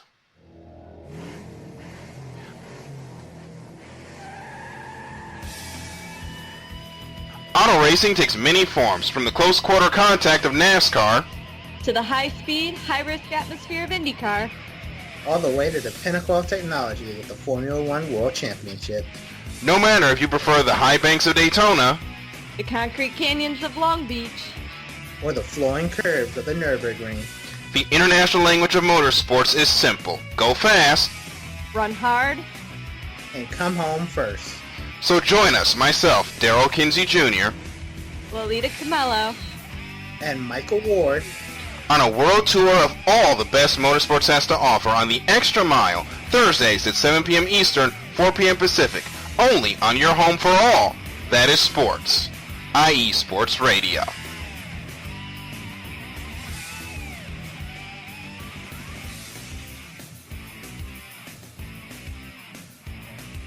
Welcome back, sports fans. Well, there you have it. Lots of great shows you can hear on the IE Sports Radio. So, we're going to run through the last hour of this here. We got plenty more to get on into, but we are returning with the WNBA All-Star Game. And you know what? Pretty dang good game it was. Team Wilson will defeat Team Deladon, y'all. So, great. Big ups to Team Wilson. That's right, y'all. They got this thing done. Big victory for them. 129 over 126. So, I don't know. I think Team Deladon won last year. So, I don't know if it's going to be different next year where Team Wilson stays together and faces. I don't know. I have no idea. But big ups to Team Wilson. They got a nice victory there. And then on to this week. So, here we go, y'all. With the, let's go ahead and recap this game real fast and take a look at the top scorers and everything, because it was a good one, from what I understand. I didn't get a chance to watch it, but looks like Nika Ugwumike, I believe, I want to butcher her name, but she would be the leading points with 22 points. She went 11 for 15 field goal, and then didn't throw any free throws. And then for Team, let's see here, that was for Team Deladon. And then for Team Wilson, we had Erica Wheeler, guard. She would score 25 points and went 9 for 17 from the field, and then 0-0 for free throws as well. But yeah, pretty dang good game here, and hats off, of course, to the MVP. This was pretty cool. I mentioned that. Really good stuff here, y'all, from this young woman scoring. Let's see here. What were her stats again? She will score. Oh, by the way, Erica Wheeler, once again, she went 25 points, 4 rebounds, 7 assists, and 7 3-pointers made, I think. That's what 3 p.m. is. But great job to her. Congratulations to Team Wilson and to Erica Wheeler, the 2019 WNBA MVP. Awesome stuff there, and hey, great game. So any thoughts, Mr. Taryn? So, Erica Wheeler, So you were right. 3 PT means 3-pointers. Yeah, Erica Wheeler shot over 50% from 3-point land, and she had 9 of 7. She had 9 from 17 from the field to go. So yeah, once again, she had 25 points, 7 assists, and 4 rebounds. Believe it or not, Erica Wheeler, I believe, is the first undrafted player to win MVP in an All-Star, in a WNBA All-Star game. Oh, wow. And something I really liked about Erica Wheeler winning the MVP of the All-Star game, she dedicated it to her late mother during her interview, and she got very emotional. It's just one of those heartfelt moments. And to all those that are down, to all those that say, I can't do it, yes, you can. You can do it. Just because you're not drafted, just because you're not as good as anyone else, doesn't mean you aren't worth it. You can continue to put your heart and soul and put in the motivation to do it. Because if you put your heart and mind into it, you can be whatever you want. You don't have to be a top-tier player. You don't have to have a star-studded resume. You just need to be you. Just do it, man. So it was quite amazing to see Erica Wheeler getting MVP, with her being an undrafted player. And she kind of reminds me of Ben Wallace, even though that's like comparing apples to oranges, because Ben Wallace was a very good defender for the Detroit Pistons, but he was undrafted as well. But he won Defensive Player of the Year, and he just did everything that was correct. So once again, hats off to Erica Wheeler for winning MVP, being the first undrafted WNBA player to win MVP. So yeah, that is awesome. That is absolutely awesome, and may Erica Wheeler's mother rest in everlasting peace. That is amazing that she dedicated that to her. So congratulations to her once again. Applause button for her, right? Yeah, Taryn. Seriously, that is amazing. That is beautiful. So, hats off to her, and just what a great performance. But great job there on the WNBA. Of course, standings haven't moved since last week, so we won't take a look at those. But we will be looking at a game of the week, or maybe several games of the week coming up. And let's see. So back into this week, we get back to action actually today, and I'm looking at. We've been beating the Aces with a stick, pretty much. the last couple of weeks. But there's actually a different game I'm looking at right now that is really, I think it's a very competitive game. Washington right now, the Mystics currently in 3rd place, and the Storm right now, which are currently in 6th place. I mean, right now, the playoffs, I mean, if only the top 8 teams go, and these are 2 teams right now that would be in the playoffs if the playoffs started tomorrow. So I think this is going to be a great game on Friday. Pretty good little battle here. We have the Mystics taking on the Storm. That is at 7 p.m. Pacific time, 10 p.m. Eastern time. Very good team, or very good battle right there. Also got the Storm taking on the Sparks. Should be a pretty good game as well. I thought that'd be pretty good. Phoenix, and that's another good game right here. Phoenix and the Liberty. Right now, Liberty, actually, they're right outside of the playoff picture right now. So, I mean, and then the Phoenix are right near the bottom of the teams who are in right now. So that'd be quite the game, in my opinion. And then, of course, it's like we can't not talk about the Aces. The Aces taking on my Sparks, of course, coming up on Thursday. So that's some great games. I think the one that I'm really going to be paying attention to is going to be the one on Friday, the Mystics taking on the Storm. What do you think, Taryn? What are your games of the week? So yeah, I believe Chicago and Connecticut is also a good matchup that's going to be going on today. Looking at all the other games, I'm definitely looking forward to the Aces facing the Sparks in Staples Center. And yeah. So those are my games of the week. But Connecticut and the Sky is a great matchup to watch for because Chicago maybe is tied with the Sparks for 4th place, but apparently the Sparks have the tiebreaker. Not much is separating first through 1 through 8. Any of those spots can shift. And Connecticut and Las Vegas are both tied for 1st place. Washington's not too far back as they're a half game behind those two. Like I said, Chicago and the Sparks are both have identical records. The Seattle Storm are also a team to watch for. They're technically 2 games back of the number 1 spot, and then you also got to watch out for the Phoenix Mercury. And don't sleep on the Lynx now. Just because they're 10-10 doesn't mean they're not to be slept on. They have lost 3 in a row, so they have hit a bit of a rough patch, but most teams go through their highs and lows and their ups and downs, and the Lynx are no different. So don't sleep on the Lynx anytime soon. So I'm definitely looking forward to seeing the WNBA get back into action this week. But I think my matchup will be Connecticut and Chicago for tonight. Okay, sounds like a good matchup right there, Taryn. I like that. So let's go ahead and shift things on over. Keep it with the ladies, man.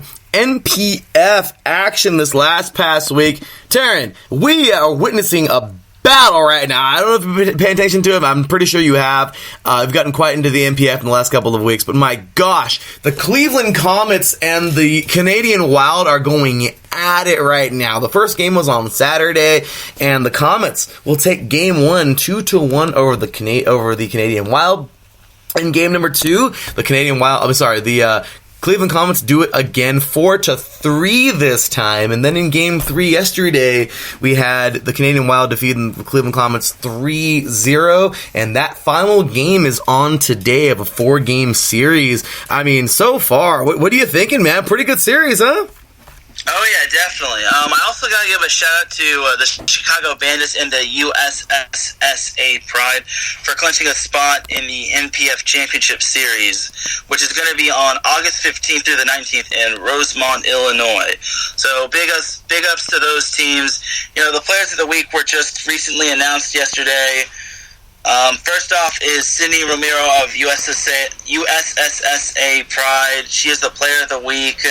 And the Diamond Pitcher of the Week is Jolene Henderson of USSSA Pride. I said a lot of good things about Jolene Henderson. She's definitely one to watch for. And this week, I believe last week, she had an ERA of 0. So she is wheeling and dealing for the Pride, and that's kind of the reason why they're in the situation that they're in this year, and that's why they're the reigning champs. And then for the Rawlings Rookie of the Week, it is Jenna Kyra. I believe that's how it's pronounced, of the Canadian Wild. The Wild are having a good season. The Cleveland Comets aren't to be slept on either. And then the stat of the week is on Tuesday, July 23rd, Kelly Kretschmann of the USSSA Pride became the first player in NPF history to record her 500th hit in a game against the Beijing Eagles. So that's pretty impressive right there. Definitely got to give a shout out to those players that got the accolades. And I'll be probably getting into more. I'll probably be getting into it more on Bases Loaded. I believe we might be shifting that Bases Loaded to Thursday in regards to the trade deadline that's tomorrow in the MLB, but we'll see how it goes. Yeah, and by the way, y'all, speaking of shifting the show, Taryn, man, you're actually going to be taking it on. Pretty sweet.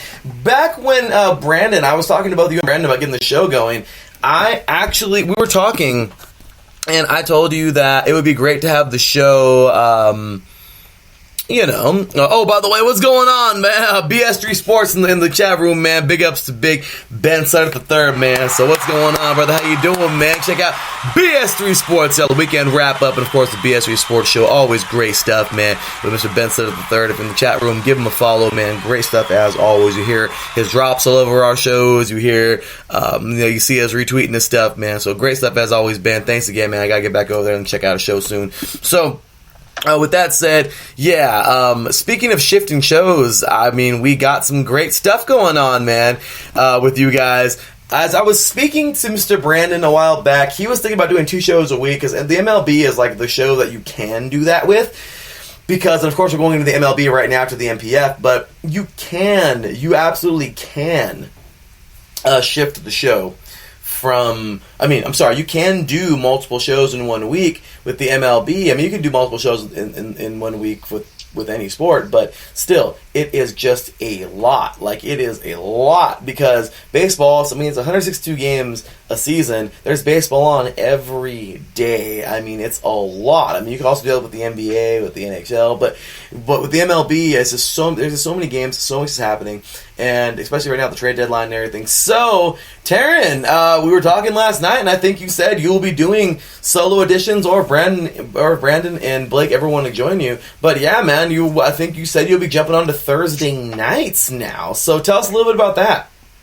So we're not going to do it on Thursday. We're just moving. I believe we are going to move tonight's this week. It's just going to be for this week. This week it's going to be, instead of having a show on Tuesday, it's going to be Thursday to talk about the trade deadline and which team decided to make trades and which team might have gotten better. Because if we talk about it tonight, then basically, we're not going to be able to talk about who got some trades on Thursday. So, and we'd have to wait like a week. And me being a journalist, whenever we don't report, we got to get the news out ASAP, and we got to get our thoughts out ASAP, and because it doesn't take a lot for news to be stale. So I believe we're going to have our show on Thursday. This week's show is going to be on Thursday instead of Tuesday, but I will hopefully. It's looking like I will be able to jump on the Bases Loaded solo edition or special edition. I did it last week. It's to all my podcasters out there, it's pretty tough to do a podcast by yourself. But it gets, once you get better at it, once you like write down your notes, once you do like everything, once you like practice, you will be able to succeed and do it yourself. Because I look at all these shows like Colin Cowherd on The Herd and the Stephen A. Smith Show. It's tough whenever they have to talk by themselves, or whenever anyone has to like do a show by themselves. It's just you talking for like an ample amount of time. So big ups to those that do shows by themselves, and hopefully I will be able to get the ball rolling on my solo editions of Bases Loaded. Hey, it's good stuff. And okay, so I was unaware that you guys are actually going to move the show from tonight to Thursday of this week, which I understand because of the trade deadline. So the trade deadline is when? Tomorrow, or is it on Thursday or tomorrow? Yeah, it's tomorrow. Okay. I believe it's tomorrow. It's not too far from here. Okay, cool. If you guys move it on to Thursday, awesome. And, for this week. But, also, the shows typically are usually on Thursday. So, on Tuesday.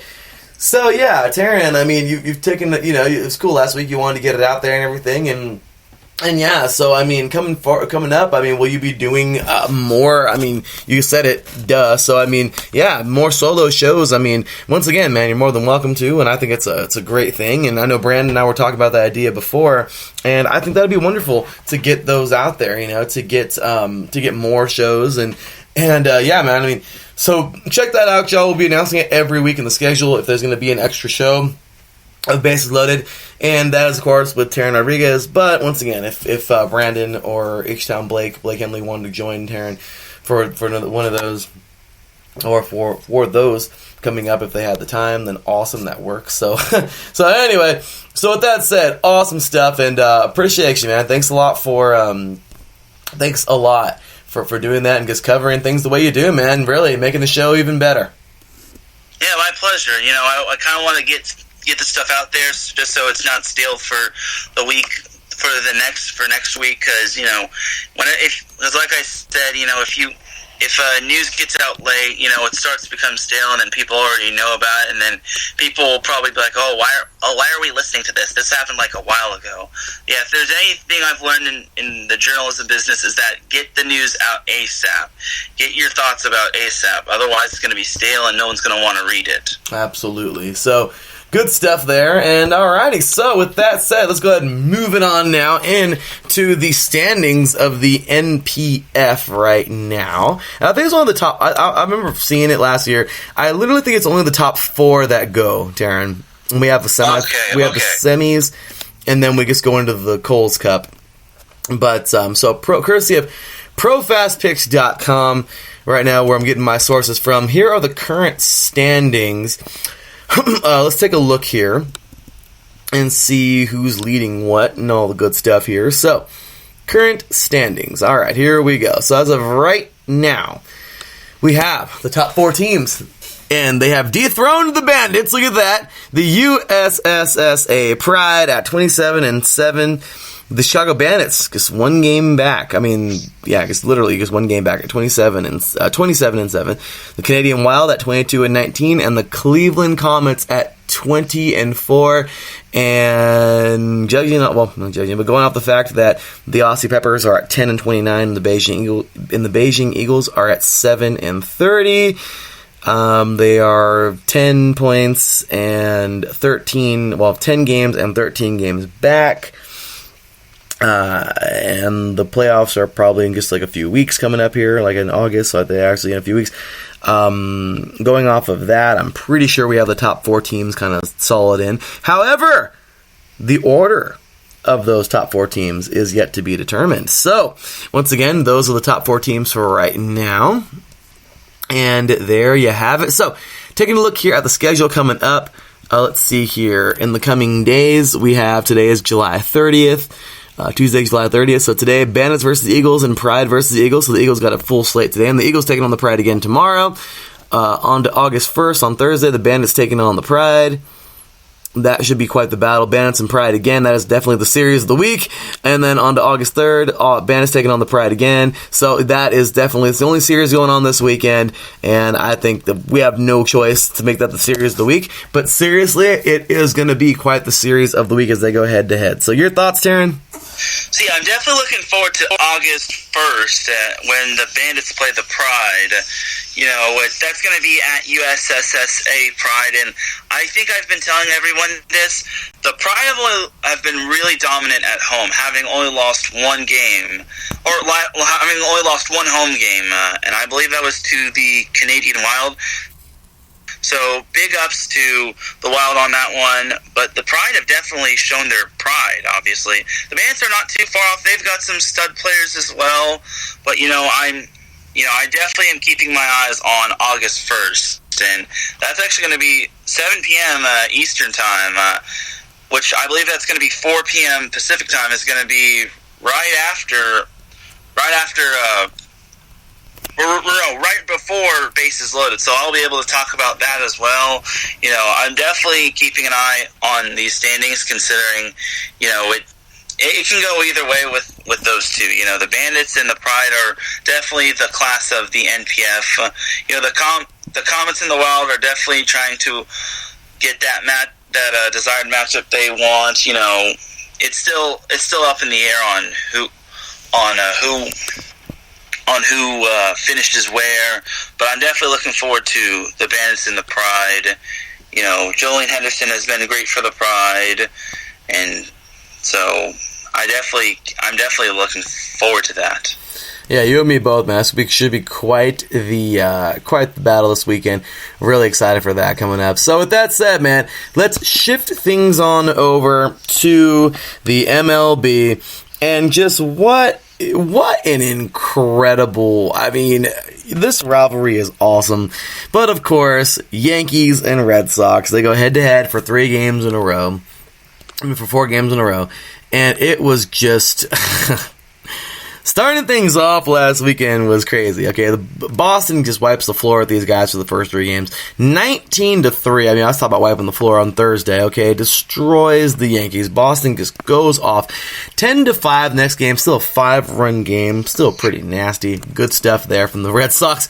Then 9-5. Okay, so they just take off 1 run from the day before. 4-run victory. So they are outscoring the living crap out of the Yankees. Okay, they are just destroying the Yankees. They're still giving up 5, I know. They gave up 5-3, but whatever. And then after that, the Yankees finally get one on Sunday Night Baseball. They win 9-6, and at that point, it was, I don't know if they played last night, but at that point, the Yankees would then go up to, they would advance to 67-38 on the season, taking an 8.5 game lead in the AL East. And the Red Sox, though they would drop to 59-48, they would still get 3 wins out of that series. And they were 9 games back on Sunday night in the AL East. We'll see how that's going right now. But real quick, man, your thoughts on this series? So I really did not predict the Red Sox taking 3 out of 4. I actually predicted the Yankees taking 3 out of 4. And don't quote me on this, but I believe Brandon and Blake both predicted Yankees to sweep. But, the number one rule about playing at Fenway Park is that it's very tough to win at Fenway, especially if the temperature doesn't agree with you, if you're not used to, cold conditions, if it's cold. But honestly, hats off to the Red Sox. The Red Sox are trying to scrap together as many wins as possible. They are 1 game behind the Oakland A's in the wild card race, but those wins against the Yankees definitely help. The Red Sox do have a crucial series starting tonight against the Tampa Bay Rays, but that is going to be at Fenway Park in Boston, so you have to like the Red Sox's chances, and I think they're starting to build up confidence. And for the Rays, not to steer away from the Yankees and Red Sox, but the Rays kind of did lose Blake Snell as he's going to undergo elbow surgery, so thoughts and prayers go out to him. So it's definitely going to make the Rays a totally different team, and, with the trade deadline coming up, I can see the Red Sox and the Rays and definitely the Yankees definitely trying to be buyers, because the Yankees bullpen was not good. Big shout out to one of my friends who is a Yankees fan, Brandon Ross, who pretty much told it as it is. The Yankees pitching was just bad, atrocious. I can say this for about 15 other teams, but the Yankees pitching was just blech. In those first 3 games, I was like, are the Yankees actually going to show up? But unfortunately, fortunately for the Yankees, they did get help from the Red Sox on Sunday when Chris Sale pitched for the Red Sox. And I kind of knew that was the Yankees' saving grace to not get swept. So, but the Yankees definitely might want to get that pitching in order, because if they don't, I said the Yankees looks like one of the better teams and looks like a potential favorite to win the American League. Now it's kind of, after seeing this series, I kind of question it. But it takes one good trade to make a team better. So we'll see what happens. The Twins are having a good season. The Astros look very balanced. I think they can have a good shot at winning the American League. But you never know with the which team gets hot and which team makes a trade toward the end of the deadline. So we'll see how it goes. Yeah, we shall see. This is going to be quite the battle. And, this trade deadline is something to look forward to. I mean, any rumors you're hearing? So I heard last night's game of the week that there were going to be some pitchers that might be shopped around. Trying to pull it up as we speak. These pitchers might be. These are the top starting pitchers that are on the market. Zach Greinke, Madison Bumgarner, Noah Syndergaard, Mike Minor, Matthew Boyd, and then honorable mentions were Robbie Ray and Zach Wheeler. One team that I definitely think needs pitching that's not named the New York Yankees is the Angels. If you've seen their recent games, their pitching has. It's been an occurrence all year, but the Angels' pitching has just not been good. I have been hearing that they may try to get Matthew Boyd. Any of those pitchers would definitely help for the Angels. We're definitely trying to make a playoff push. Last week they did sweep the Dodgers in the Freeway Series. It was the first time in history that the Angels swept the Freeway Series. But then after their Freeway Series, they lost 3 in a row to the Orioles, which... Yeah, and I was like, really? The Orioles? And I understand for those that saw Game 1, that was a 6-hour game, and then, having lost off of, they didn't, lose, but, they had a call that was out, which, if you saw, David Fletcher was running from first after Mike Trout hit a big double, which could have tied the game, and then Fletcher wanted to drive home the game-winning run, and he was sent home. And then the umps ruled him out, and then the Angels challenged it, and then the call still stood, and all the Angels fans were outraged. One of my friends who was an Angels fan was definitely outraged, and he was saying that the umps had money on the Orioles. I find that hard to believe because no one really wants to put money on the Orioles. But, that 16-inning loss definitely took the wind out of the Angels' sails as they lost their next 2. They were able to salvage a win against the Orioles thanks to Matt Thaiss. But yesterday, everything just went completely downhill for the Angels, having lost 7-2 in the MLB Game of the Week to the Detroit Tigers, the worst team in the MLB. So the Angels really have to get it together. I mean, I definitely think they should try to at least make a push to get a trade. But, a lot of the commentators on yesterday's Game of the Week said that the Angels might try to be sellers instead of buyers because, everyone was speculating that if the Angels get one good pitcher, the Angels will definitely the Angels could possibly, be contenders to possibly make it in the wild card. But after seeing the Orioles and, last night's game against the Tigers, now the question of if the Angels get one good pitcher, can they make the playoffs? That answer to that is no. So, but I definitely want to see the Angels making moves. They have some good pitchers like Taylor Cole and Hansel Robles, but some of their other pitchers are just so iffy. So, but big ups to Taylor Cole and Hansel Robles. But the other pitchers definitely got to get their step it up. I understand the 16-inning game where the Angels had to use almost all their bullpen, but now that's over. Now we gotta move on, and the Angels have the toughest remaining strength of schedule left of all the MLB teams, so we'll see how it goes for them. But they definitely got to get all the wins possible against these winnable teams because that could nip you in the bud come September.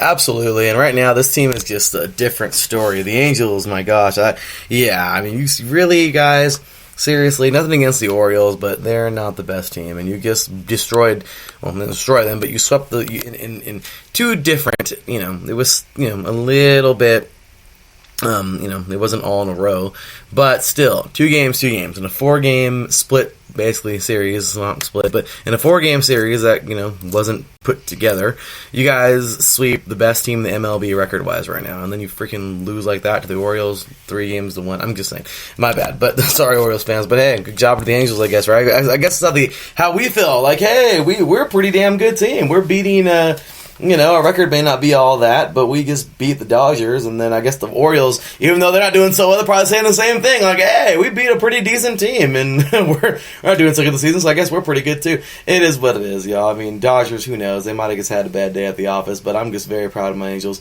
And as for the Orioles, well, they're having a bad year at the office, but it is what it is, so let's just hope, for better days for both those teams. But for right now, we have here, in the standings at the moment, we have, courtesy of the ESPN Score Snapper, I'm getting my sources from here. In the East, right now, the Yankees leading by 8.5 games, so they're still up, 67-38. Tampa Bay at 60-48. Boston at 59-48. And Toronto at 41-67. And the Orioles at 35-71. In the Central, in the AL Central, Minnesota 64-41. Cleveland at 62-48. Chicago White Sox at 46-57. Kansas City at 40-68, and Detroit at 31-71. Moving on to the AL West, Houston at 68-39, leading by 8 games. Oakland. College football is around the corner, and I just can't help it. I'm going there right now, y'all. So anyway, Oakland at 60-47, 8 games back. Los Angeles Angels of Anaheim, 55-53. Texas at 53-53. And Seattle at 46-63. And by the way, Minnesota is leading by just 2 games over Cleveland in the AL Central. In the NL East, Atlanta at 62-45 by 4.5 games. Washington, 4.5 games back at 57-49. Philadelphia at 55-50. The New York Mets at 50-55. And Miami at 41-63. Here goes that crazy NL Central. I mean, great stuff. Now it's grown a little more to a 10.5 game gap, but still close division this is. The Chicago Cubs Chicago Cubs right now and the St. Louis Cardinals are literally tied. This is awesome. No game between them. Same record, 56-49. Milwaukee gets 1 game back from them at 56-51. Then we have Cincinnati, 6.5 games back at 49-55, and Pittsburgh at 46-60. And then we have in the NL West, the Dodgers just dominating at 69-39. Best record in the MLB right now by 1 game, because Houston's right there, 1 game behind them. The San Francisco Giants at 54-52, 14 games back. Arizona at 53-54. The San Diego Padres at 50-56, and Colorado at 50-57. So that is literally it for the standings as of right now. And then, of course, the series of the week coming up this week. We have here. Let's see here. Would you look at this? It's just, I'm loving this. This is like Mickey D's, y'all. I'm loving it. I just stole their slogan. Sorry, guys. But, I mean, seriously. I mean, really. Red Sox and Yankees. Last week was Yankees at Red Sox. Well, we get a double dose, y'all. Red Sox at Yankees this week, and this is going to be another battle. And is it a 4-gamer? It is not a 4-gamer, but it would be... Actually, it is. It is a 4-gamer with Saturday being a doubleheader. Okay, did not know. Look at that. So starting on Friday, and then a doubleheader on Saturday. Oh, look at this. It's a 4-game series. This is just nasty. I love this. I'm loving it. We're getting going yet again, and it's part 2 of this nasty 4-game series. All right, Tara, we just went through a whole bunch of standings in baseball and whatnot. The floor is yours, man. Baseball time for you. But my gosh, how about this series of the week? Oh, I'm definitely looking forward to it, especially the doubleheader. The first game's going to be on FS1. It's going to be a 10 a.m. start on the Pacific Coast, while the East Coast is going to get a 1:05 time when it comes to Eastern Standard Time. So for the Red Sox, they can't really afford to look ahead to this series just yet. Last week they did a good job against the Rays. I believe they took like two out of 3 against the Rays before their series against the Yankees. And I don't think the Red Sox are going to look that far ahead to the Yankees, because the Red Sox, like I said, definitely need as many games as possible.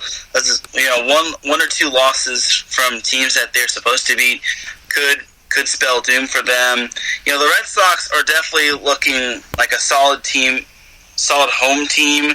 I'm looking at their record at home. Well, actually, no. Red Sox are actually not that good of a home team. They are 27-26, which is surprising because, to me, when you play at Fenway, you get a lot of Boston fans. The Red Sox fans are definitely diehards. And, that Green Monster's tough to hit it over. But, I'm surprised to see the Red Sox having only a 27-26 record. On the road, the Red Sox are pretty good. So that 32-22 record. Oh no, I'm looking. No, that's right. The Red Sox are 32-22 on the road. So that's very impressive by the Red Sox. As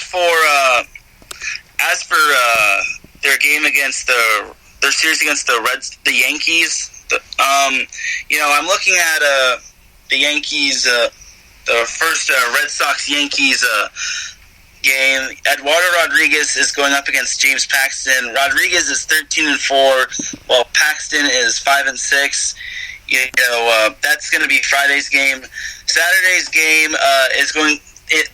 game one on Saturday is going to be Chris Sale, while the Yankees are undecided. For that game, I'm going to give the Yankees the win because Chris Sale has just not been good this season. I know he's Chris Sale, and he's a living legend, but Chris Sale has just not been good this year, being only 5-10. And I kind of called it when the Yankees and Red Sox played last week in their final game of their series from last week. I said that the Yankees will beat the Red Sox because they have Chris Sale. So there's that. And then Sunday, this game 2 hasn't been, there are no pitchers decided. And Sunday is going to be David Price versus Domingo German. Kind of like the Yankees in that Sunday game. Friday, I'm going to give that game to the Red Sox. And, game 2 on Saturday, I'm undecided on that. But I'll probably make my full-on decision on Thursday's episode of Bases Loaded. But for right now, I've got the Red Sox winning Friday, the Yankees winning Game 1 on Saturday, and then the Yankees winning the 4th game on Sunday. So we'll see how it goes, though. We'll see how it goes, though. Last week I didn't do too well when it came to predicting, but that's the fun of making predictions, because anything can happen, and, you just gotta get better at it, and hopefully I'll be able to get better at my predicting skill, even though I'm not really all that much of a psychic. I am somewhat Terrence Stradamus, but I can somewhat be Terrence Stradamus. But last week was a bit of a down week for me with the Angels losing 3 of 4, even though I predicted them to win 3 of 4, and the Yankees losing 3 of 4 to the Red Sox. But that's the beauty of prediction. You get better. Anything can happen, especially in like a sport like baseball. So there's that. I'm definitely looking at the American League wild card. Cleveland is been doing well. They reached 60 wins this past week, and they have a huge series against the Astros starting tonight and then ending on Thursday. Then they play the Angels Friday through Saturday, and then they've got a pretty tough stretch. They've got the Rangers, then the Twins, then the Red Sox, then the Yankees. Then they get a little bit of a breather when they play the Mets and the Royals. The Mets, the Royals, and the Tigers. But then toward the end of August, they play the Rays. So, the Indians have some tough matchups, and, all those teams are definitely going to look to knock the Cleveland Indians off their high horse. But, we'll see how it goes. I'm definitely looking forward to that Yankees Red Sox series. I look for the Yankees to get some momentum going again. You know, I can see the Yankees taking 3 out of 4. It's too early for me to say that, and this isn't an official prediction, but, you know, I would like to see the Yankees just show some sense of urgency. I know the Red Sox have been a good away team, but, you know, now they're in Yankees territory. I can see the Yankees just playing a little bit more loose, relaxed, and free in Yankee Stadium, or as you would call it, the shoebox. Yeah. But, you know, I definitely want to see the Yankees just show more sense of urgency. And maybe they'll make a trade. Oh, we'll see what they do. I mean, but I think they're going to split it. These Red Sox are on it right now. Like, you know what? After that victory, you go in there with your head held high, and you're like, no, we're going to do this again. Like, they're going to be trying to sweep again. I don't give a crap. I mean, every time you go out there, you're going to try and win or sweep. That's what you want. But regardless, I just feel like the Red Sox are going to come out ready to go, and the Yankees will win. They will get a couple games. But I don't know if it's going to be, if they win the series, cool, 3-1, or if they sweep the Red Sox right back, that'd be cool. But regardless, I think it might be a sweep, so I'm going to go with that for the series. But with that said, so awesome stuff there, once again, by Mr. Trevor Rodriguez, and lots more baseball to look forward to and to get on into. But, yeah, I mean, seriously, amazing stuff. So with that said, all right, let's give ourselves one more break on the day, and, then we'll call it a day. So with that said, y'all, we got a little more on the way for today's show. Plenty more coming up on this week, of course, on IE Sports Radio. But, of course, we have tackled lots of things today. NPF, MLB, we covered all of the auto sports in the beginning of the show here. WNBA All-Star, NWSL, MLS, the ICC, La Liga MX. Got all the good stuff there. When we get back, we'll take a brief touch on NFL training camp and just kind of, some things going around at the moment. And then, of course, we'll get into the fights, and then we will be on out of here. We got UFC 240 and Davis just showing why he's just absolute, the class of his, I don't know, I feel like Santa Cruz is pretty good too. I want to see those two go at it. But talk a little bit about boxing there at the end of it, and that will be that for the week. So once again, y'all, you're listening to The Defining Moment right here on IE Sports Radio, your direct feed for all that is sports. We'll be right back after this. Hey, what's up, sports fans? You're looking for a different type of sports talk show, something you haven't heard before? You gotta check out the BS3 Sports Show every other Saturday on 2 Live Stews Radio, 1 p.m. Central Time, 2 p.m. Eastern. Sports talk at its finest. Always have great guests, playing some good hip-hop. You don't want to miss it. Make sure to tune in to the BS3 Sports Show every other Saturday at 1 p.m. Central Time, 2 p.m. Eastern. Ladies and gentlemen, hear me and hear me good. If you like sports, then you like the Wait a Minute Show. If you like comedy, then you like the Wait a Minute Show. If you like a different opinion coming from a different angle, then you like the Wait a Minute Show. So join me Saturday, 8 p.m. Eastern Standard Time with your host, Jelani J.B. Bodie. And of course, my man Lopan on the WaitAMinuteShow.com. Ain't that right, Lopan?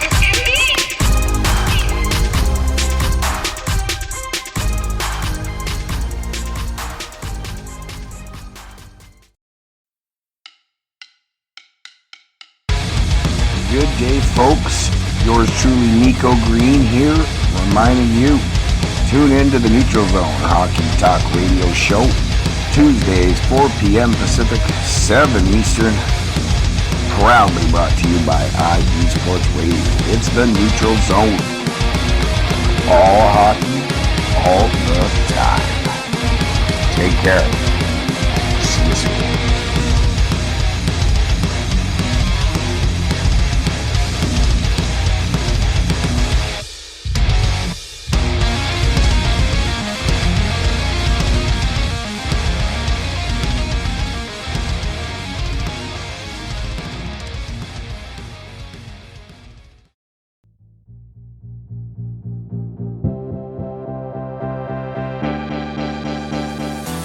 Good evening, sports fans. This is me, your boy Larry B, bringing you yet another action-packed, wall-to-wall episode of The Defining Moment right here on IE Sports Radio, your direct feed for all that is sports. Good evening, ladies and gentlemen. It's your boy Phil Robinson here at IE Sports Radio, taking this moment to welcome you to storm down the lane on the Fast Break Show with me and my man Phil Jones right now. Hey everybody, it's the host of the fastest show on IE Sports Radio, Daryl Kinsey Jr., and I'm welcoming you to take a lap of the extra mile with me and my co-hosts Lolita Camillo, Caitlin Seen, and Michael Ward as we go through all of the news and updates in NASCAR, Formula One, IndyCar, and more. That's the Extra Mile, Thursdays at 8 p.m. on IE Sports Radio. Hello, lovelies. Caitlin Seam here, host of Not What It Seems, where nothing is off limits and no sport is safe. On IE Sports Radio, your direct feed for all that is sports. Two Wheels Wednesday with Matt White, taking you inside the pit lane of British Superbike, World Superbike, and the big one, MotoGP. Hey everyone, this is Felicia, the First Lady of IE Sports Radio and one of your esteemed co-hosts of Ring Rambling Radio, along with Martine Sandoval and Matt Petrushka, for all of your wrestling news and talk, from everything from WWE to Ring of Honor, All Elite Wrestling, New Japan, anything you like. Be sure to catch us right here on IE Sports Radio. Hey there, hockey fans. This is Cal Henderson with Nico Green, and we are welcoming you to join us on the Neutral Zone, presented by IE Sports Radio throughout the hockey season. Buddy, let me tell you, hockey's never been hotter, and neither has the Neutral Zone. You definitely don't want to miss it, so tune into youtube.com, IE Sports Radio, or IESportsRadio.com for all things that are hockey. Hey everyone, this your boy Phil Jones, co-host of the Unfiltered Truth with Phil Robinson III. Every Monday, 3:30, 6:30, and Tuesday, 5:30, 8:30. On IE Sports Radio, we're here to give you guys nothing but Raider news, breakdowns of both sides of the game, and interviews with active and former players and NFL analysts. Because we are here to give you nothing but the unfiltered truth. We want you guys to get the real stuff. So join us every Monday night and Tuesday night on IE Sports Radio. What's going on, football fans? This is me, your boy Larry B, inviting you to join myself, Colin Reynolds, Mike Pat, and John Felipe for one of the most electrifying football shows you have ever heard. 3 and Out, right here on IE Sports Radio. Recap of the week before, a preview of what's to come, and of course, 3 hardcore head-to-head prime-time face-offs each week. You don't want to miss it. You love racing, and we love racing. So join myself, Lolita Camillo, with my co-hosts, Daryl Kinsey Jr., Caitlin C., and Michael Ward, as we talk racing on the Extra Mile here every Thursday at 8 p.m. Eastern on the IE Sports Radio Network, your direct feed for all that is sports. Oh yeah, if you're a fan of professional wrestling, if you're a fan of WWE, if you're a fan of All Elite Wrestling, if you're a fan of the sport of professional wrestling, you're in the right place. Hello, I am the SoCal Saint, Martine Sandoval, coming to you live with Ring Rambling Radio, along with the First Lady of IE Sports Radio, Felicia, and my good brother, Matt Petrushka. It's Ring Rambling Radio, part of IE Sports Radio. Dig it! Hello and welcome to the Soccer Scoreboard Show with your host, Gabriel Montoya. This is the show for soccer, football fans, or whatever you call the beautiful game. Every week I tackle the latest and greatest news from around the soccer world, from the English Premier League to the World Cup to MLS, Liga MX, and more. You can listen to the Soccer Scoreboard Show and our lineup of fantastic guests every Friday at noon here on IE Sports Radio, your direct feed for all that is sports. Are you a big fan of baseball? Well, then join us every Tuesday on the International Empire Sports Radio Network. I'm your host, Brandon Buckingham. I have my co-host, Karen Rodriguez, and Blake Henley. Join me every week when we will discuss the latest in sports. See you then. What's up, IE Sports Radio family? This is John Felipe, one half of the Brothers Blue coming to you from Charlotte, North Carolina. You can catch me on any one of those shows, on 3 and Out, on The Brothers Blue on YouTube, as well as IE Sports Radio, your home for all that is sports. Warning, warning. The following opinions are not sanctioned by IE Sports Radio. The truth is a beautiful thing. We would never twist it, nor will it ever be sugar-coated. So prepare yourself. I'm Phil Robinson, he's Phil Jones, and this is The Unfiltered Truth. Hello, this is Michael Ward from The Extra Mile, and you're listening to IE Sports Radio, your direct feed for all that is sports. Hey, IE Sports Radio family, this is your boy, Mr. Gumbo himself, Caleb Fat Mac Reynolds. What up? You know I'm part of the Defining Moment NBA segment and also 3 and Out. Holla at your boy from the Big Easy all the way to your front door. This is IE Sports Radio, your home for all that is sports. Hey guys, it's Blake Henley, better known as H-Town Blake to some of you. Happy to announce that Bases Loaded is back and in full force. We'll be bringing that high heat every Tuesday night here on IE Sports Radio.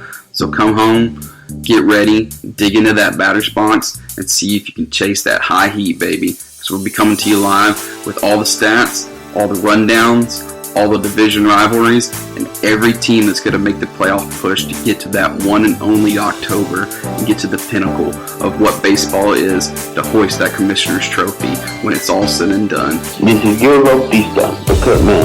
You can catch me each month alongside Vince Wright, Sports Governor of Minnesota, talking boxing on IE Sports Radio. Hello, sports fans. This is Mike Pat, co-host of 3 and Out NFL Edition, editor of the IE Sports Radio blog, diehard Redskins fan, alumni of the Florida State University, and all-around sports fanatic. Come check out my stuff and more on IE Sports Radio, your feed for all that is sports. Hey, this your boy Phil Jones, also the host of The Fast Break Show, with Phil Robinson III joining me as my sidekick as always. Look, we come at you guys every Friday night at 5 p.m., 8 p.m. Eastern. Look, we give you guys all the latest NBA news from NCAA as well and the WNBA. We also let you guys know pregame, injuries, whatever you need to know for basketball, for your fantasy league as well. So look, y'all tune in for the Fast Break Show every Friday night at 5 p.m. Pacific time, 8 p.m. Eastern on IE Sports Radio. Y'all take care. What's good, everybody? My name is Taryn Rodriguez, co-host for Bases Loaded. You can catch me, Brandon Buckingham, and Blake Henley on Bases Loaded at 7 p.m. Pacific time, 10 p.m. Eastern time on IE Sports Radio. It's sure to be a grand slam. This is Matt Petrushko, one half of the Good Brothers of Ring Ramblin' Radio, with Martine Sandoval and Felicia Ruizrager, and you can catch us each month talking everything wrestling right here on IE Sports Radio, your home for all that is sports. Do you love college football? And do you want to hear a college football show dedicated to all that is college football, including junior college and the CCAA and the NJCAA, the NAIA, and the NCAA, including Division III, Division II, Division I AA in the FCS, and Division I A in the FBS? Well then, look no further. Join myself, Larry B., and my colleagues, Mr. H-Town Blake, Blake Henley, and Mr. Christian Espinoza each week during the college football season for the latest in college football on 3 and Out College Edition right here on IE Sports Radio, your direct feed for all that is sports.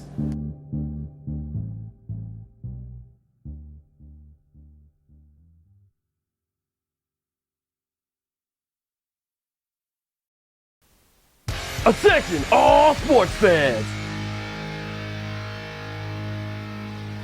If you're someone who wakes up each morning with a list of sporting events to go along with your to-do list for the day, then you just might be a diehard. The world of sports is as vast as the ocean is deep, including the major leagues, the minor leagues, the college, and everything in between. This is me, your boy Larry B. of IE Sports Radio, welcoming you to join me every Monday evening at 4 p.m. Pacific, 7 p.m. Eastern on The Defining Moment, a show that focuses on what really matters in the sports world, sports themselves, and nothing outside of them. Once again, tune in for The Defining Moment with me, your boy Larry B, every Monday evening at 4 p.m. Pacific, 7 p.m. Eastern on IE Sports Radio, right here on Spreaker.com. We'll see you there. Welcome back, sports fans. Well, there you have it.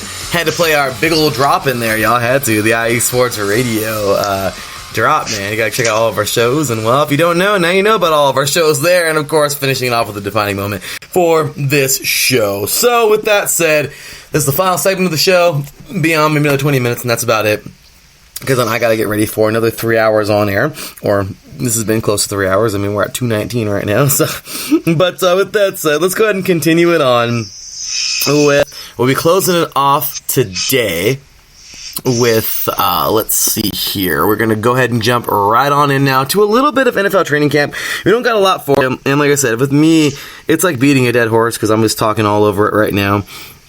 With, the fans and everything. But as of right now, just kind of dance around everything. So, Taryn, let's talk really quick. Unfortunately, I think some of the biggest news really, really, really, really, really sucks. And my thoughts or prayers are with the AJ Green. But unfortunately, AJ Green, tearing some ligaments in his foot, I believe, and he will be having surgery. He'll be out for, I think they said 4 to 6 weeks. But, I mean, at least he'll be back for, I think, week 2. Or somewhere right around the beginning of the season, but still, it just sucks that he had to get hurt, and hopefully he's all right. When he comes back, he's back to his old self. But that also, Ezekiel Elliott looks like he's holding out, man. He's holding out. He wants that paycheck, and I think pay the man. That's absolutely it. So we got that going on. And a little more news, some Melvin Gordon news that Taryn wants to also throw in there. But yeah, Taryn, so your thoughts about all those issues real quick. So yeah, it was definitely sad to see AJ Green go down, and the Bengals need everyone as few as possible because I kind of think they're the black sheep of the AFC. Of the AFC East, was it, or the AFC North? Yeah. So yeah, it's tough for them to be. It's tough considering the Browns are improved. The Steelers are still the Steelers with Big Ben and Juju Smith-Schuster, and the Ravens are starting to develop a thing with Lamar Jackson. The Ravens are starting to develop a thing with Lamar, and the defense over there is looking very scary. So the Bengals are definitely going to be in a tough little predicament going into this season. And then, we just got news 14 hours ago. As you said, Larry, Ezekiel Elliott continues to hold out. The Dallas Cowboys actually brought back a running back, Alfred Morris. So this happened like 14 hours ago. And with Melvin Gordon holding out, it definitely doesn't do the Chargers getting good. But I think the Chargers will be fine. They do have 2 other running backs being Austin Eckler and Justin Jackson. One memorable Justin Jackson game that I saw this year was the game against the Steelers, where Melvin Gordon was out, and then they had to bank on Austin Eckler and Justin Jackson, and Eckler wasn't getting the job done, but then Justin Jackson came in, and then it was the spark that the Chargers needed in their running game, and that touchdown run to give the Chargers the lead after it was 23-23, just amazing. So I wouldn't be surprised if there's start developing those 2, but Melvin Gordon holding out. If they have to if they have to trade away Gordon, or if Melvin Gordon doesn't play the season, then so be it. I definitely know the reason why the Chargers don't want to pay Gordon all that money, because they definitely want to save the money for other players like maybe Joey Bosa or Hunter Henry or any other key upcoming free agents, so that they can possibly re-sign them for the future. So. I think the Chargers will be fine. It's too. For me, I think the Chargers. It's too early to say this, but they'll be fine. But everyone's got to be all in on the Chargers. Everyone else has got to be all in. Oh yeah, the Chargers are just that nasty. I'm sorry to cut you off, Taryn. Yeah, man, but you have definitely have a tough team there. And these Chargers, I was just talking to Taryn right now, and I was like, man, when that new LA stadium gets made. Like, I know it's going to be like within the next year or 2, but when they have that LA stadium, like, hopefully Rivers can play until that long, but how awesome would it be to be the the Battle of LA in the Super Bowl, and to be in LA at that new stadium where they both share it as their home. Like, I just thought that would be so cool, but I don't know. I guess Phillip Rivers, I don't know how many more years he's got, but that guy is, in my opinion, a legend. That guy is amazing. I don't care if he has no Lombardis. I don't care if he has no MVPs. I will always say this, even as a Raider fan. I've been saying this for years on the show. Go back to the old shows if you can find on Spreaker, but I've always said that this guy is his competitor. He's a winner, and this dude he deserves a ring, and as much as I can't stand the Chargers as a Raiders fan, he deserves a ring, so the guy is awesome. By the way, speaking of the Bolts, go check out Beauty and the Bolts, y'all, of course, on Twitter. Of course, Miss Stephanie, awesome stuff as always. She is the real deal, and she has some super cool stuff all the time. She does cosmetics. So she does, of course, beauty, but she also she follows the team around. Last year they went to I don't think every game, but they followed them around the Chargers last year. I don't know if it was every game or close to that, but it was awesome. They went to all those games last year, followed around the Chargers, went to England as well to see them play the Titans, win that thrilling game. I think on the goal line is what it was. It was awesome. Or the fourth down play with the Titans or versus the Titans in England. But just super cool stuff. So check out all of her vlogs on there. Check out all of her makeup stuff as well. So once again, Miss Stephanie, Beauty and the Bolts. Go check her out on Facebook, on YouTube, that is, and on YouTube and on Twitter, and on Instagram, so awesome stuff there. So with that said, so a little bit there on training camp, not a lot to get into, but let's go ahead and shift it on over. Once again, in just almost 30 minutes, we'll be getting into the NFC West as we continue 8 divisions in 8 days on 3 and Out. 8 divisions in 8 days. So let's continue to roll it on now on into, and my gosh, we're almost at the end of it, Taryn. Into some fights from this past week. So UFC 240, what you know about that, Taryn? So I believe last Saturday, Max Holloway defeated Frankie Edgar in the 5th round in the main event.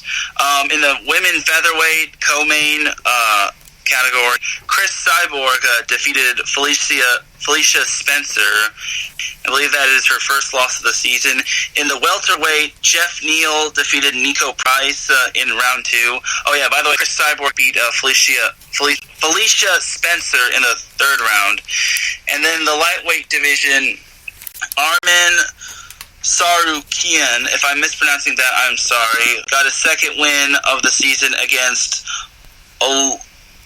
Olivier Aubin Mercier in the 3rd round. And then in the middleweight, rounding off Saturday's events, I'm definitely going to butcher some of these names, but Christoph Jotka defeated Marc-Andre Barrialt in 3rd round by decision. So, and in the welterweight, Jeff Neal won off of a KO and a TKO in round 2. So that's pretty cool to see. So congrats to those winners right there. So big ups to them owning their UFC fights. Absolutely, Holloway, man. You mentioned he lost. Oh yeah, he won. He won. Yeah. Yeah. After losing his title. Holloway beat Frankie Edgar. Yeah, in the main event. Okay. Yeah, after he lost the title a few weeks ago, man, this guy's a competitor, man. I mean, that guy.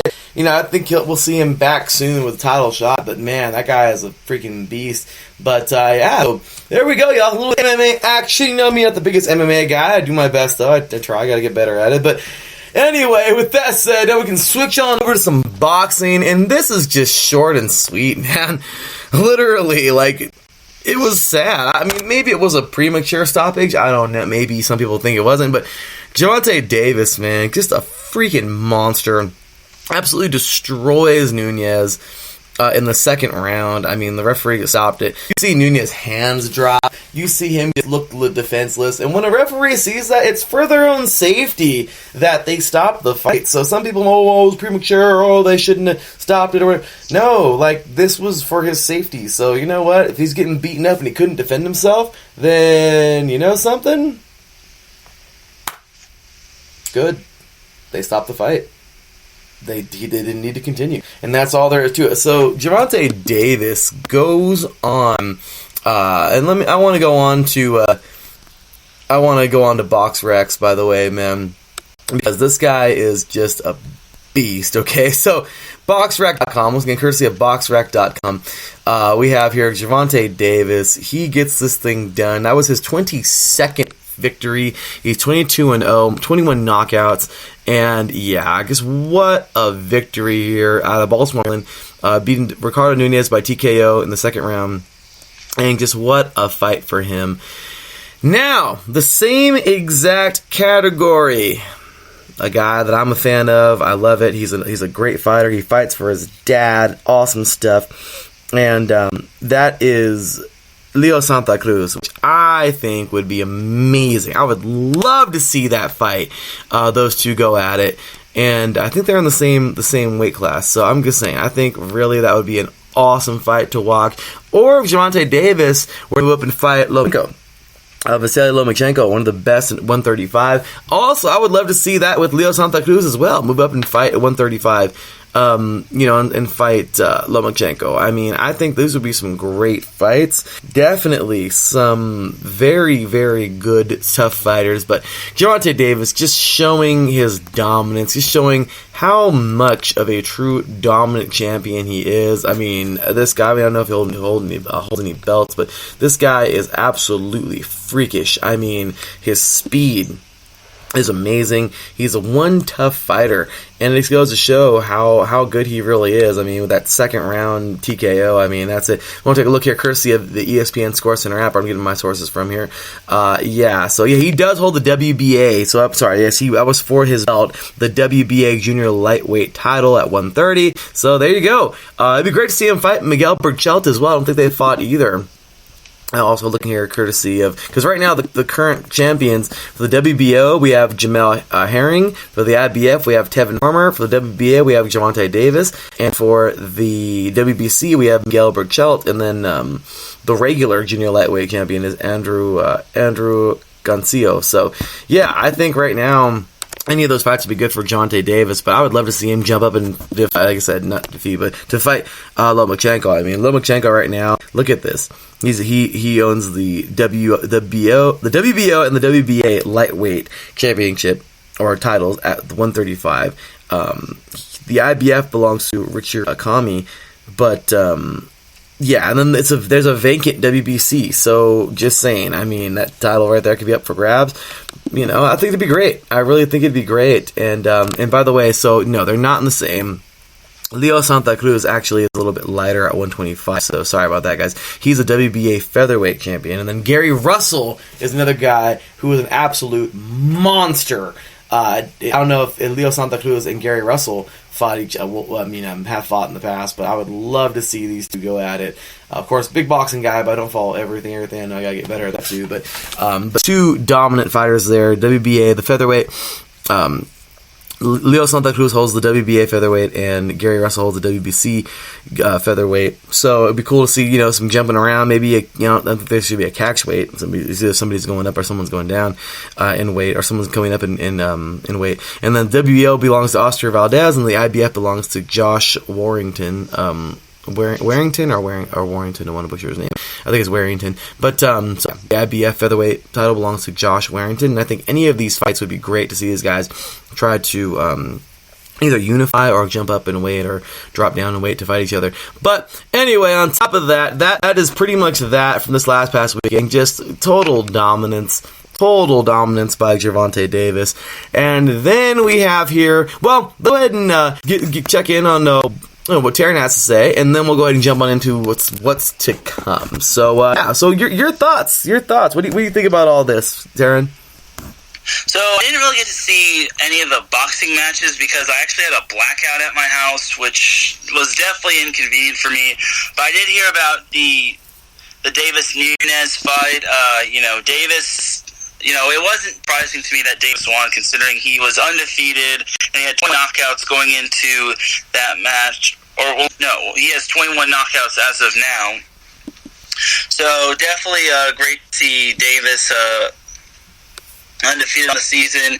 It was a tough loss for Nunes, but it was definitely, it's a learning experience. To lose to a person that's undefeated, you gotta live and learn, as I always say. But other than that, that was a very good match right there. And I'm looking forward. If I don't get another blackout in my house, I'm looking forward to seeing some more boxing.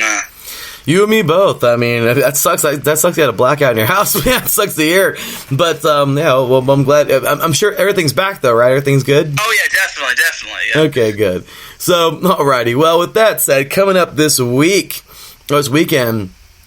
Let's see. That is going to be August 3rd, and honestly, I don't see much of anything. Like, literally anything. This weekend is, of course, August 3rd, and there is nothing. I'm looking here at the boxing schedule courtesy of ESPN.com. It is the boxing schedule as written by Dan Raphael, ESPN senior writer, and their senior boxing writer. Great guy, awesome. I'm a big fan of his. So,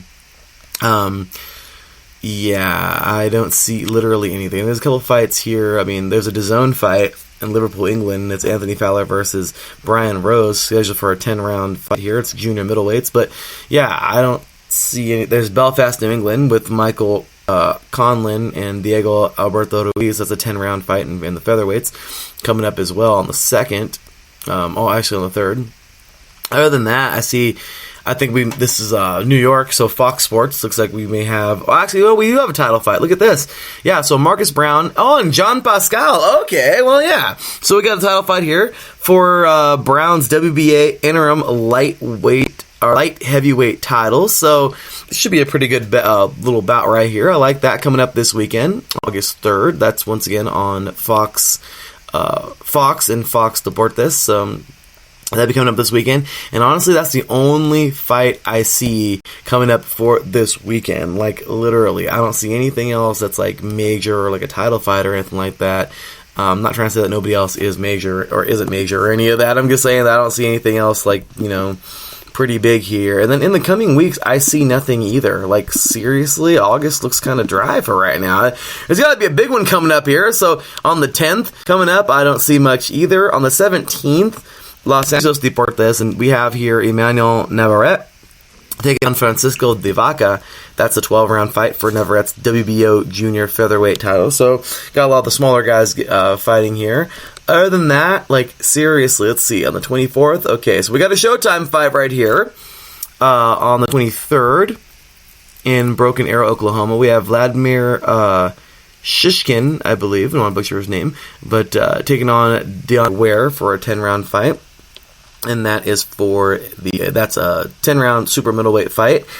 And on the 24th in Edinburgh, Texas, on Fox Sports 1, we have Brandon Figueroa taking Javier Nicholas Chacon, I believe, or Chacon. We have here for Figueroa's WBA interim junior featherweight title. Yeah.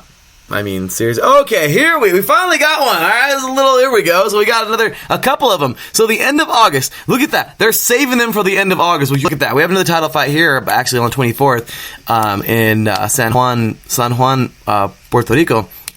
We have Vic Saludar, I believe, taking on Wilfredo Mendez for a 12-round fight. This is for Saludar's WBO strawweight title. And then we have here on the 31st of August in London, this is on ESPN Plus, Vasily Lomachenko. Here we go. So Lomachenko will be defending his title. Well, he'll put his title on the line versus Luke Campbell. This is scheduled for a 12-round fight for Lomachenko's WBO and WBA, and for the vacant. I knew that vacant WBC was going to be put in there somewhere. But okay, so Vasily Lomachenko has a chance to unify, to get another belt, and he'll have all of them in the lightweight division at 135, except for the regular and the IF. So my gosh, that is crazy. But we have here, so that will be against Luke Campbell. That'll be in London, coming up on the 31st. And also on the 31st, we have in Minneapolis on Fox and Fox Deportes,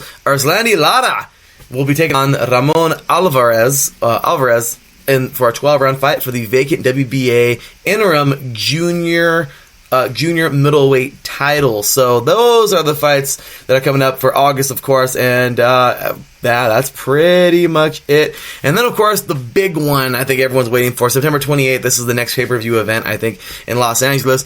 Errol Spence Jr. taking on Sean Porter for the 12-round fight for the IBF and WBC welterweight unification. And so I think the WBC, let's take a quick look here on the ESPN app. We have here, yes, Errol Spence Jr., the IBF welterweight champion, Sean Porter, the WBC welterweight champion on that night. Winner takes all, y'all. Winner takes all. And then we also have a title fight that night for Anthony Durrell. So it's like, I don't know if it's a co-main event, but the fight before this one, we have Anthony Durrell taking on David Benavidez. That should be a really good fight, too. David Benavidez is only like 21, 22 years old, youngster. Strong, tough fighter. He'll be taking on Anthony Durrell, which is also, I don't know if he's like super young, but regardless, pretty dang good fighter right here. And he will be taking on David Benavidez in a 12-round fight for Durrell's WBC super middleweight title. So that's what's coming up here, and we'll be covering all of this coming up on the coming weeks. But yeah, any thoughts on any of those crazy fights coming up here, Darren? Well, like I said, I'm looking forward to all those fights. I'll probably have my thoughts later on. Probably later on the week, or maybe on the next episode, The Defining Moment. But, definitely looking forward to all those matches. Well, there we have it, and that is it. So with that said, we have reached the end of the show, man. Any thoughts, comments, anything you want to say before we're out here for today? Yeah, so just to close up, I'd like to give a shout to Shakina Strickland on winning the the WNBA three-point contest, and Diamond Shields on winning the WNBA All-Star Skills Challenge. So big ups to those two. Once again, thank you to all our followers for following along, and all our listeners for listening to today's show. Feel free to follow us on Spreaker, and feel free to follow us on iHeartRadio and Spotify and TuneIn and all those platforms, and also follow us on Facebook, Instagram, and Twitter. Once again, thank you to all our listeners. You are what keeps us going when it comes to the podcasting business, and we appreciate you. We certainly do, y'all. And as I always say, all glory to God. Without him, nothing is possible. And of course, without you fans, IE Sports Radio is possible. So we thank y'all for listening. And also, gotta give a shout out to the Pan Am Games. All the Pan American Games going on in Lima right now. They started, I just had to Google that real fast. I remember that. They are from Friday, July 26th. 2019 to Sunday, August 11th, 2019. So best of luck to all of the countries competing in the Pan Am Games, and go USA! So with that said, hey, have a great rest of your evening, y'all. Hey, best of luck, of course, to all the teams who are competing in there. And once again, big ups and of course, best of luck to the USA. Down there in the Pan Am Games in Lima. So anyway, y'all, with that said, that is it. Taryn, where can these diehard sports fans find you? You can find me mainly on Twitter. My username is @TarynRodriguez1. My first name, Taryn, is spelled T-E-R-N, and then Rodriguez has a G in it, and then the number 1. Once again, that's @TarynRodriguez1. So feel free to follow me on Twitter. I'm very active on there. So, yeah. Oh, definitely. He's more active than me. So great stuff, and I gotta get back on. But great stuff as always, Taryn. Give him a follow. You can follow me, your boy Larry B at the TAEE_LB53. Once again, that is at the THEEE_LB53. You can follow us all as a whole at IE Sports Radio on Twitter, at IE Sports Radio, and on Instagram at IE Sports Radio as well. You can check us out on Facebook as well. You can give us a like at IE Sports Radio. Please give us a like. We'd certainly like that. And also, check out our website, iesportsradio.com. Sign up for our newsletter. I've got to get on those, putting those out there. Sign up for our forum. We'll be chatting in there and getting our forums going and everything. Just show us some love, y'all. Continue to show us love and to thank you. We thank you for all the continued love y'all show, and like I said, please continue to do so. We will be showing the love right back, and we appreciate y'all. So everybody listening every week, we appreciate y'all, and hey, well, let's keep this thing going. So next week, Taryn and I will be back next week. This time, since there are no 8 divisions in 8 days, We'll be back on Monday next week. I know I keep on saying that, but I would push to Tuesday again. It's just been a lot having to, coordinate 3 and Out, 8 divisions in 8 days and everything. So we will get it going on on Monday next week. And then after that, we'll be moving to Monday nights. To Wednesday nights, 7 p.m. Pacific time, 10 p.m. Eastern time. And for everybody on the East Coast, sorry, I know it's late, but it is a podcast, so you can check it out the next morning.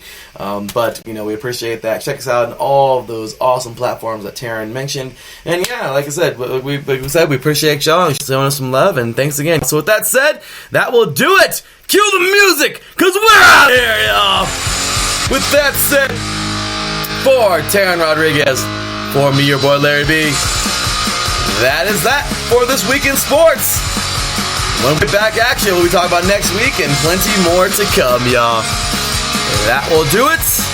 As I love to say, we'll see you next week, y'all. Until then, take care, and as always, God bless.